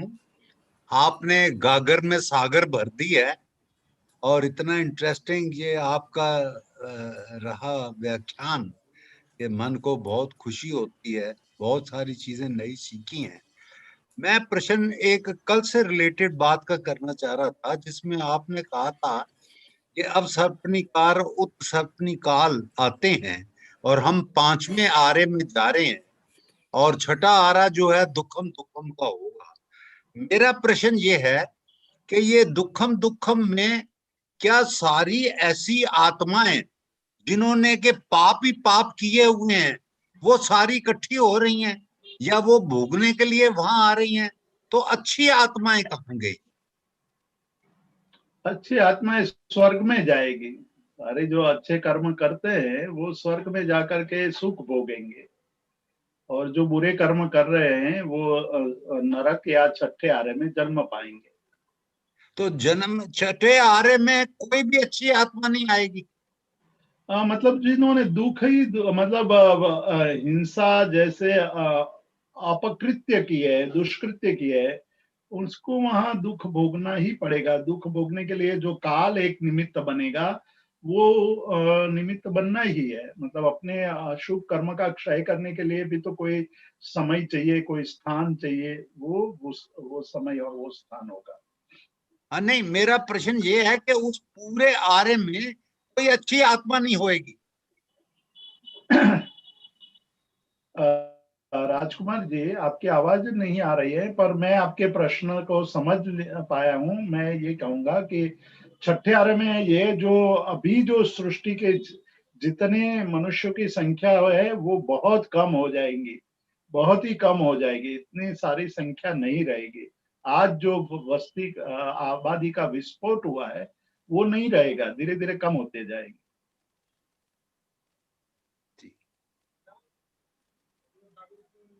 और प्रवीण भाई मेहता, माइक अनम्यूट करके आप प्रश्न पूछिए। પ્રણામ જીતુભાઈ, हाँ जी, આપણે પાંચમા આરો ક્યારે પૂરો થવાનો છે એ જાણવું હતું। आप हिंदी में प्रश्न पूछेंगे तो अच्छा रहेगा, क्योंकि आज हमारे साथ बहुत है। पांचवा आरा कब अंत होगा, उसका कितने सालों तक चलेगा? अभी 2,500 साल हुए हैं। 21,000 साल का ये पांचवा आ रहा है, और जैसे जैसे समय बीतता जाएगा और खराब समय आता जाएगा। और ये जो हम देख रहे हैं कि कल जो समय था वो आज हमें अच्छा लग रहा है। ऐसा समय आएगा कि कल अच्छा था, कल लोग ठीक थे। इस प्रकार के समय बीतते बीतते स्थिति आती जाएगी। मतलब ये 21,000 वर्ष के बाद छठा आरा शुरू होना है, उसका मतलब ये नहीं है कि एक ही दिन में सब कुछ बदल जाएगा। धीरे धीरे सब कुछ बदलते बदलते अंतिम समय में, मतलब छठे आरे के प्रारंभ में जो बातें कल कही थी वैसी स्थिति निर्मित हो जाएगी। थैंक यू, प्रणाम। अब आप शाह जी, कौन है? नीलेश शाह जी। नीलेश शाह जी, प्रश्न पूछिए। आपका माइक अनम्यूट कीजिए और प्रश्न पूछिए। माइक अनम्यूट कीजिए, आपकी आवाज नहीं आ रही है। आपकी आवाज नहीं आ रही है, माइक अनम्यूट कीजिए। आपकी आवाज नहीं आ रही है। और किसी को प्रश्न पूछना हो तो आप तब तक माइक अनम्यूट करवा लीजिए, आप कोई घर में हो तो। और प्रश्न किसको पूछना है? अश्विना मेहता जी का है प्रश्न। हाँ जी, पूछिए। रेज हैंड किया उन्होंने, मैं उन्हें आमंत्रित कर रहा हूँ। प्रणाम सर। हाँ जी, प्रणाम। सर, आपने आज जो बताया कि शुभ नाम कर्म और अशुभ नाम कर्म, वो शुभ नाम कर्म से आपका काम सरल हो जाता है, पर लाइफ में इतना कितनी बार ऐसा होता है कि किसी के साथ बहुत अच्छा व्यवहार रहता है और कोई पर्टिकुलर आपको कांस्टेंट नेगिंग करता है, तो इसका मतलब ये बार बार एक शुभ और अशुभ कर रहा है। अशुभ या शुभ नाम कर्म, जब शुभ नाम कर्म का उदय होगा तो आपके नाम से काम होने लगेंगे, और अशुभ नाम कर्म का उदय होगा तो नाम से काम नहीं होगा। हम इसको इस तरह से ले सकते हैं कि जब आप, हाँ बताइए। हाँ, तो मेरा आपकी वही था आवाज, कि वो कांस्टेंट कोई पर्टिकुलर आवाज आ रही है। हाँ आ रही है, आ रही है, बोलिए। किसी के साथ आपका शुभ ही शुभ होता है, वो अप्रिशिएट करते हैं, वो रिस्पेक्ट, और कोई पर्टिकुलर ऐसा रहता है कि बार बार इसके साथ नेगिंग ही होती है, तो इसका क्या, वो शुभ और अशुभ दोनों साथ में चल रहा है? नहीं, शुभ अशुभ साथ में नहीं चल रहे हैं। जब शुभ नाम कर्म का उदय होगा तो सारे काम अच्छे होने लगेंगे, और फिर अशुभ नाम कर्म का उदय होगा तो वहां नहीं होगा काम। एक ही आदमी में समय समय पर शुभ नाम कर्म अशुभ नाम कर्म का उदय हो सकता है। मतलब जिसका बहुत ही प्रबल पुण्य होगा उनका निरंतर आजीवन शुभ नाम कर्म चलेगा। जिस प्रकार गौतम स्वामी है, या पार्श्वनाथ भगवान है, या तीर्थंकर महावीर है, तो वो शुभ नाम कर्म आज भी चल रहा है। मतलब जन्म तो लिया, जन्म के समय से लेकर उनके जीवन जब तक रहा तब तक तो उनका नाम कर्म प्रबल रूप से दिखाई देता था। किंतु आज भी वो नाम कर्म के आदेय नाम कर्म है, वो आदेय नाम कर्म का प्रभाव आज भी देखते हैं। ओके, धन्यवाद सर।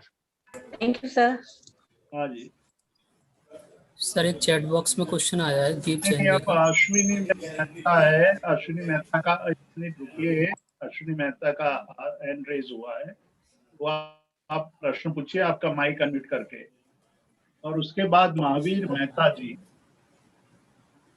हाँ बोलिए अश्विनी बहन, आपकी आवाज आ रही है। नहीं सर, मैं I just asked it, वो शुभ कर्म एंड नाम कर्म, I don't know how it is repeated, unmute नहीं हो रहा है, मींस रेज हैंड वापस आया है। You answered my question. Okay, thank you. अब महावीर मेहता जी, आपका माइक अनम्यूट कीजिए और आप बताइए। माइक अनम्यूट कीजिए, हाँ बोलिए आप। हाँ, मैंने कल प्रश्न चैट में रखा था कि जो राजलोक है उनका क्रॉस सेक्शन क्या है, राउंड है या स्क्वायर है? नहीं, राजलोक का जो शेप है तो उसका सर्कल है, जो भी सब द्वीप वगैरह सर्कल है, मगर आखा शेप का वो प्रिज्म है क्या कौन है? वो मतलब गोल का माना गया है, गोल है तो दिखाई देता है लोग की तरफ, परंतु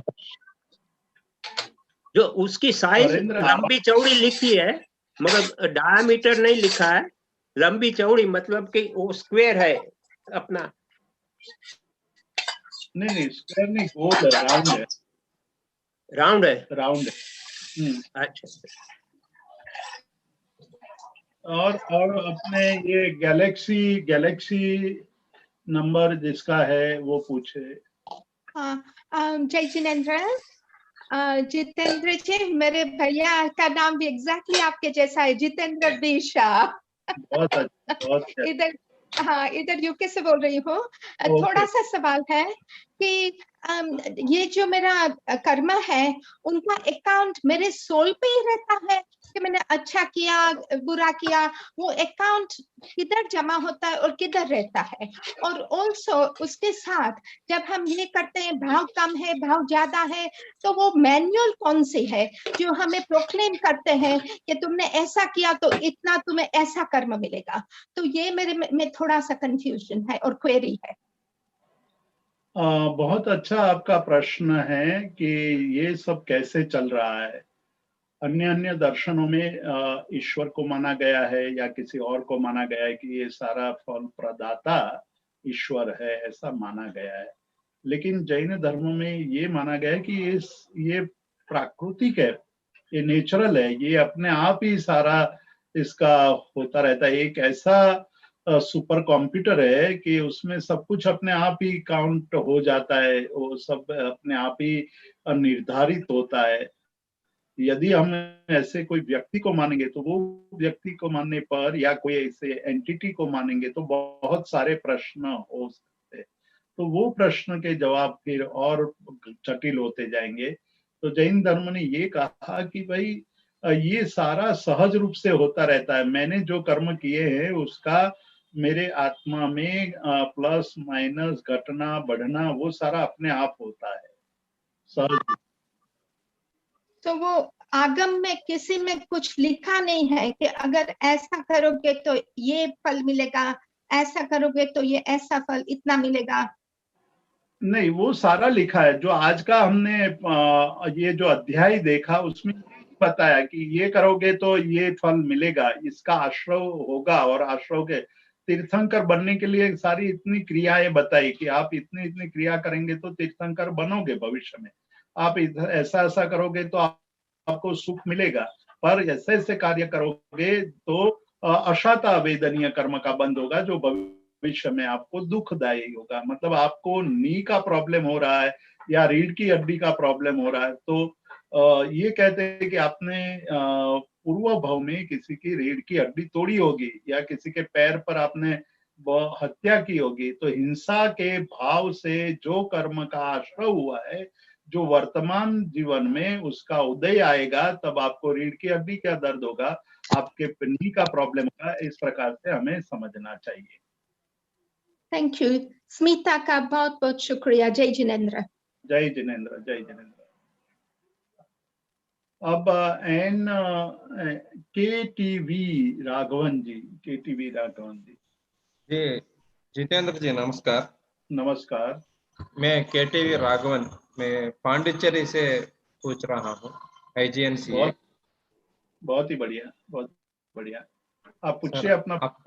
हाँ, आपने पाप के पुण्य के बारे में अच्छे से बोल दिया, और लेकिन मेरा डाउट है, इधर संशय है, स्वर्ग का मोक्ष का क्या फर्क है? पुण्य कर्म से मोक्ष मिलेगी नहीं मिलेगी, और पाप कर्म करने वालों को मोक्ष पर जाने के लिए कैसा मौका मिलेगी? इसका जन्म का अंतर में होते हैं और क्या करना पड़ेगा इसके बारे में पहले राघवन जी, हम मोक्ष के बारे में देखने वाले हैं। जैन धर्म के अनुसार मोक्ष किस प्रकार से मिल सकता है और मोक्ष का स्वरूप क्या है, उसकी चर्चा हम कल करने वाले हैं। हालांकि समय का बंधन है, इसलिए हम ज्यादा चर्चा नहीं कर पाएंगे, परंतु आपको उस विषय में और ज्यादा रुचि हो तो मुझे आप फोन करके पूछ सकते हैं। अभी हम कल देखने वाले हैं कि मोक्ष के बारे में जैन धर्म में क्या कहा है। धन्यवाद। ओके, अब दीप जैन आप क्या पूछना चाहते हैं? हाँ सर, अकाम निर्जरा के विषय में थोड़ी जानकारी चाह रहे थे सर। अकाम निर्जरा को एक बार सर थोड़ा एक्सप्लेन कर दीजिए। काम मतलब इच्छा है, अकाम मतलब अनिच्छा से जो कर्म का क्षय होता है उसको अकाम निर्जरा कहते हैं। सकाम निर्जरा का मतलब है इच्छा से आप कर्म की निर्जरा करते हैं, तो वो सकाम निर्जरा कहते हैं। तो सर उसको मैं और थोड़ा समझाता हूँ, आपके प्रश्न पूछिएगा कि जैसे मतलब कि आपको एक दिन भूखा रहना पड़ा, मतलब सुबह से शाम तक ऐसे कार्यों में आप फंसे रहे कि आपके पास टिफिन भी था, आपके पास नाश्ता भी था, फिर भी आप अपने काम से निकल नहीं पाए, तो एक दिन पूरा आपने भोजन किए बिना निकाला, लेकिन आपकी इच्छा नहीं थी भोजन नहीं करने की। भोजन नहीं करने की इच्छा नहीं होते हुए भी भोजन नहीं कर पाने से पूरे दिन में आप भूखे ही रहे, तो उसको उपवास नहीं कहते हैं। लेकिन उस नहीं खाने से थोड़ी बहुत निर्जरा होगी, वो अनिच्छा से निर्जरा हुई, उसी को अकाम निर्जरा कहते हैं। और जब आप इच्छा से उपवास करेंगे और भावपूर्वक उपवास करेंगे तो वो सकाम निर्जरा, तप से निर्जरा होती है। और जो आप इच्छा पूर्वक तप करेंगे तो उससे जो निर्जरा होगी वो सकाम निर्जरा। तो सर जो हम धार्मिक क्रियाएं करते हैं, पूजन अभिषेक वगैरह, ये सब अकाम निर्जरा में आएगा? नहीं, भोजन किस प्रकार से करते हैं, भोजन के पीछे नहीं हमारा सर, भाव क्या है? भोजन नहीं सर, धार्मिक क्रियाएं सर, पूजन अभिषेक। हाँ, पूजन अभिषेक आदि क्रिया यदि भक्ति पूर्वक होगी तो सद्भक्ति होने से शुभ कर्मों का आश्रय होगा, पुण्य का आश्रय होगा। और वो जब पुण्य उदय में आएगा तो आपको सुखादि का अनुभव होगा। और जब परमात्मा के साथ एकाकार हो जाएंगे तो निर्जरा शुरू होगी, कर्मों का क्षय शुरू हो जाएगा।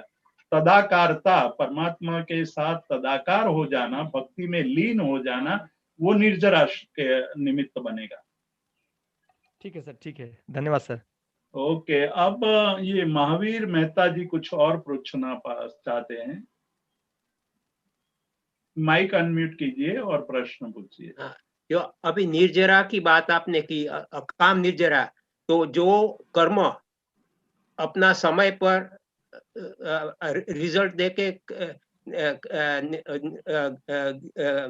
आत्मा से छुट्टा हो जाता है, तो उसको भी अकाम निर्जरा कह सकते हैं? किसको? फिर से आप पूछिए, मैं समझ नहीं पाया। जी, फिर से प्रश्न पूछिए, मैं समझ नहीं पाया हूँ। अकाम निर्जरा का जो आपने बताया कि उपवास अपने खा ना सकते हैं अपने इच्छा होने पर भी, मगर दूसरा अकाम निर्जरा इसके कह सकते हैं कि जो कर्म अपना फल देके आत्मा से अलग हो जाता है, उसको अकाम निर्जरा कह सकते हैं? हाँ, फल मिला इसलिए फल को भोगने से जो निर्जरा हुई है वो हम निर्जरा नहीं कहेंगे, कि क्योंकि फल भोगते हुए नए कर्मों के बंध की संभावना है, इसलिए वहां निर्जरा नहीं मानेंगे ना। मैं अभी जो कर्म थे वो तो अभी नहीं रहे ना, जब एक रिजल्ट देने पर वो कर्म तो निकल गए ना, आत्मा से छुट्टा हो गया। तो हाँ, तो छूटा हो गया तो कर्म का भोग तो करेंगे ना उस समय, कि कर्म का भोग नहीं करेंगे। कर्म के भोग करते वक्त मन के भाव भी होंगे, और भाव होंगे तो मन के भाव से नए कर्म का बंद होगा, तो वहां भी निर्जरा नहीं हो रही है, बंद हो रहा है। जय जिनेंद्र। जय जिनेंद्र। अब किसी और का प्रश्न हो? एक दीप जैन जी, आपको पूछना था, कुछ और पूछना है? नहीं सर, हो गया, ठीक है सर, अच्छा समाधान दिया आपने sir. Okay, thank you, thank you. तो मेरे ख्याल से सर आप आज हमारे बीच ये अपने राजकुमार ओसवाल जी है, तो उनसे हम आशीर्वाद लेंगे। हमारे संस्थान के अध्यक्ष महोदय हैं, बहुत बड़े दानवीर है, बहुत ही उच्च भाव रखते हैं और हमारे मतलब पिलर्स है, तो वो हम सर आप आज्ञा दो। कृपा करके आप ही अभिवादन पूर्वक और अभिनंदन पूर्वक इनको धन्यवाद दीजिए। कितना सुंदर व्याख्यान था, इतने गूढ़ विषय पर इतने सरल ढंग से प्रकाश डालने वाला व्यक्ति वस्तुतः अत्यंत दुर्लभ है। दर्शन का विषय बहुत ही गूढ़ होता है और उसको जो इतनी सरलता से समझा सके, बोधगम्य बना सके, वो वस्तुतः महनीय है, पूजनीय और आदरणीय है। तो राजकुमार जी आप बोलेंगे, अभिवादन मतलब समापन करेंगे धन्यवाद ज्ञापन करते हुए। आदरणीय जीतू भाई और उपस्थित जितने भी पार्टिसिपेंट्स हैं, सबको मैं जय जिनेंद्र कहता हूं और इसको मैं अपना अहोभाग्य समझता हूं कि हमें जीतू भाई जैसे इंटरनेशनल लेवल के जो स्टारवर्ट हैं, बुद्धिजीवी हैं, उनका प्रोग्राम सुनने का मौका मिला। हम अपने आप को जैन कहते हैं, जैन है, जैन है, जैन का मतलब क्या है और जो जैन की फिलॉसफी है, तो ये आपने गागर में सारी सागर भर दिया है। मैं तो ये चाहूंगा कि ये आपके प्रोग्राम नेशनल लेवल पर होने चाहिए, युवा मंडल, युवती मंडल उनके लेवल पर होने चाहिए, जो आंखें खोल देगा। ये आपके जो प्रोग्राम हैं, जो लेक्चर्स हैं, these are all eye openers. तो पता लगे कि हम कहाँ रहते हैं, जैन धर्म क्या है, कर्म फिलॉसफी क्या है। शायद ही कोई ऐसा सब्जेक्ट होगा जिसको आपने टच ना किया हो और जिसको हमने समझा ना हो। तो ये इतना एजुकेटिव है जिसको मैं समझता हूं कि हर इंसान को जानना चाहिए।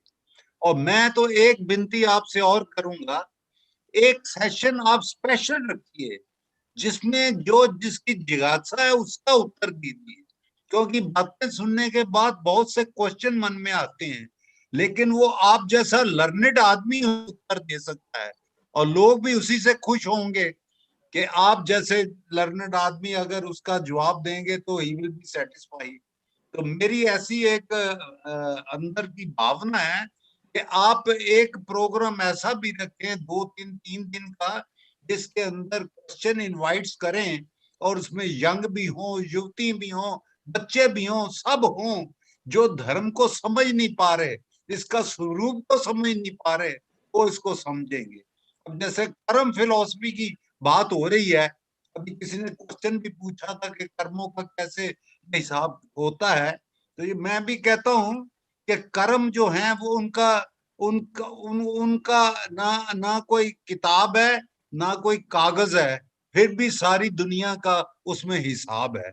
तो ये ऐसा कैसी फिलॉसफी, ये कैसा कंप्यूटर है, ये कैसा प्रोग्राम नहीं हो रहा है कि आज हजारों लाखों करोड़ों अरबों आदमियों का ऑटोमेटिक प्लस माइनस होता है। तो आपने जिस ढंग से बताया, it was a eye opener. और मैं ये आपसे फिर रिक्वेस्ट करूंगा कि आप ये प्रोग्राम क्वेश्चन आंसर का भी रखें और ऐसे भी रखें ताकि लोग जो एक भटक गए हैं जैन धर्म की फिलॉसफी से समझने से, आपने क्या कवर नहीं किया, सारा कुछ कवर किया, नरक स्वर्ग का किया, और नरक में कितने हैं और स्वर्ग में कितने हैं और देव कितने हैं और उनमें भी क्या क्या है, क्या क्या, इतनी डिटेल्स में तो आपने सारा कुछ बताया जो कि संशय होती है हर एक के मन में, लेकिन उसने आपने इतनी उसमें क्लैरिटी से बात करी और इतना सारा उसको ओपनली बताया। तो ये एक नॉलेजेबल आदमी ही बता सकता है आप जैसा। तो आपका जितना भी धन्यवाद किया जाए उतना कम है। और बस यही प्रार्थना करूंगा आप दीर्घायु हों और जैन शासन का जो प्रभाव आप छोड़ रहे हैं वो आप ऐसे ही छोड़ते रहें, हजारों लाखों करोड़ों आदमियों को जैन धर्म का फिलॉसफी बताते हुए उनको जैन धर्म के साथ जोड़ते रहें। जोड़ देंगे क्या, आप जब बताएंगे वो अपने आप ही जुड़ जाएंगे, मैं ऐसा मानता हूँ। जब आप इतनी क्लैरिटी से बात करेंगे तो जो एम्बिग्युइटी है उनके दिलो दिमाग से निकलती जाएगी, वो अपने आप जुड़ते चले जाएंगे। तो आप ज्ञानी हैं और मैं बस यही प्रार्थना करूंगा कि आप ये हमारा जो जैन धर्म है इसकी जो एक फिलॉसफी है इसको दुनिया में जो प्रचार कर रहे हैं तो उसको करते रहिए। और जिज्ञासुओं को आप क्वेश्चन आंसर के उसके अंदर उनके जवाब दीजिए और आप जैसा कैपेबल आदमी ही दे सकता है और उसी से लोग सेटिस्फाई होंगे, अदरवाइज शायद शायद मुश्किल होगा। तो आप जैसे ज्ञानी हो उसका दे सकते हैं। इन शब्दों के साथ 4 दिन से आपका प्रोग्राम हो रहा है, बहुत आनंद आया, बहुत आनंद आया, आत्मा को शांति मिली और इतना इंटरेस्टिंग था, कभी 1 मिनट के लिए उठ के भी जाना है तो मैं छोड़ नहीं रहा था कि कोई मिसिंग ना हो जाए। इतना इंटरेस्टिंग रहा है आपका। तो इसके लिए आपको बहुत बहुत धन्यवाद देता हूँ। प्रोफेसर त्रिपाठी को, आपके BLI को, सबको मैं वंदन करता हूँ और बहुत बहुत धन्यवाद करता हूँ। और इसी तरह आप ज्ञान का प्रकाश करते रहें और बस दीर्घायु रखें, परमात्मा भी आपके ऊपर मेहर बनाई रखे। धन्यवाद। धन्यवाद सर। वो सवाल त्रिपाठी को जी। इस सुंदर धन्यवाद ज्ञापन के लिए बहुत बहुत BL इंस्टीट्यूट की ओर से बहुत बहुत आभार। और वक्ता महोदय के प्रति तो हम लोग किन शब्दों से उनको धन्यवाद दें, कैसे उनके प्रति आभार प्रदर्शित करें, ये कहना कठिन है, क्योंकि ये वस्तुतः इतनी दुर्लभ चीजें, इतना दुर्लभ ज्ञान उन्होंने हम लोगों के सामने इतने सरल और सुगम शब्दों में परोसा है कि वस्तुतः बहुत ही आश्चर्यजनक है और वस्तुतः हम सब लोगों के लिए अत्यंत लाभदायक है। और उस्वाल जी का ये सुझाव भी बहुत अच्छा है कि एक शंका समाधान, जैन दर्शन के प्रति लोगों की एक शंका समाधान का एक विशेष सत्र रखा जाए, जिसमें कि आप उनकी जो विविध प्रकार के प्रश्न उपस्थित हो सकते हैं, जो जैन हैं या जो जैन दर्शन के विषय में कुछ और अधिक जानकारी प्राप्त करना चाहते हैं, वो लोग अपनी शंकाएं रखें। जैसे कि अभी पौंडीचेरी से एक प्रश्न आया था कि जो कर्म है, अगर कोई पापी है तो उसके पाप के का क्षय कैसे हो सकता है, उसका क्या उपाय है, आदि आदि। तो मुझको लगता है वो रामानुज संप्रदाय के व्यक्ति थे और अपने जैन दर्शन जैन नहीं थे। देखिए, तो इस तरह से केवल जैनी लोग ही आपके भाषण को नहीं सुन रहे थे। मैंने देखा यहाँ पर कि पंजाब से लेकर के और पौंडीचेरी तक लोग उससे जुड़े हुए थे। बहुत ही सुंदर व्याख्यान आपका था। इसको सुंदर कहना तो एक बहुत ही एक प्रकार से एक इसको कहते हैं कि अंडर स्टेटमेंट, जिसको अंग्रेजी में कहते हैं, वो है। तो आप इसी प्रकार से हम लोगों का ज्ञान वर्धन करते रहें और हम लोग बहुत उत्सुकता के साथ में आपके कल के व्याख्यान की प्रतीक्षा करेंगे, जिसमें कि आप 7 से लेकर के और 10 तक के अध्यायों का सार संक्षेप हमारे सामने प्रस्तुत करेंगे और जैन दर्शन के अनुसार मोक्ष के क्या उपाय हैं, इसके संबंध में प्रकाश डालेंगे। आपको बहुत बहुत धन्यवाद, बहुत आभार और आपको सादर प्रणाम।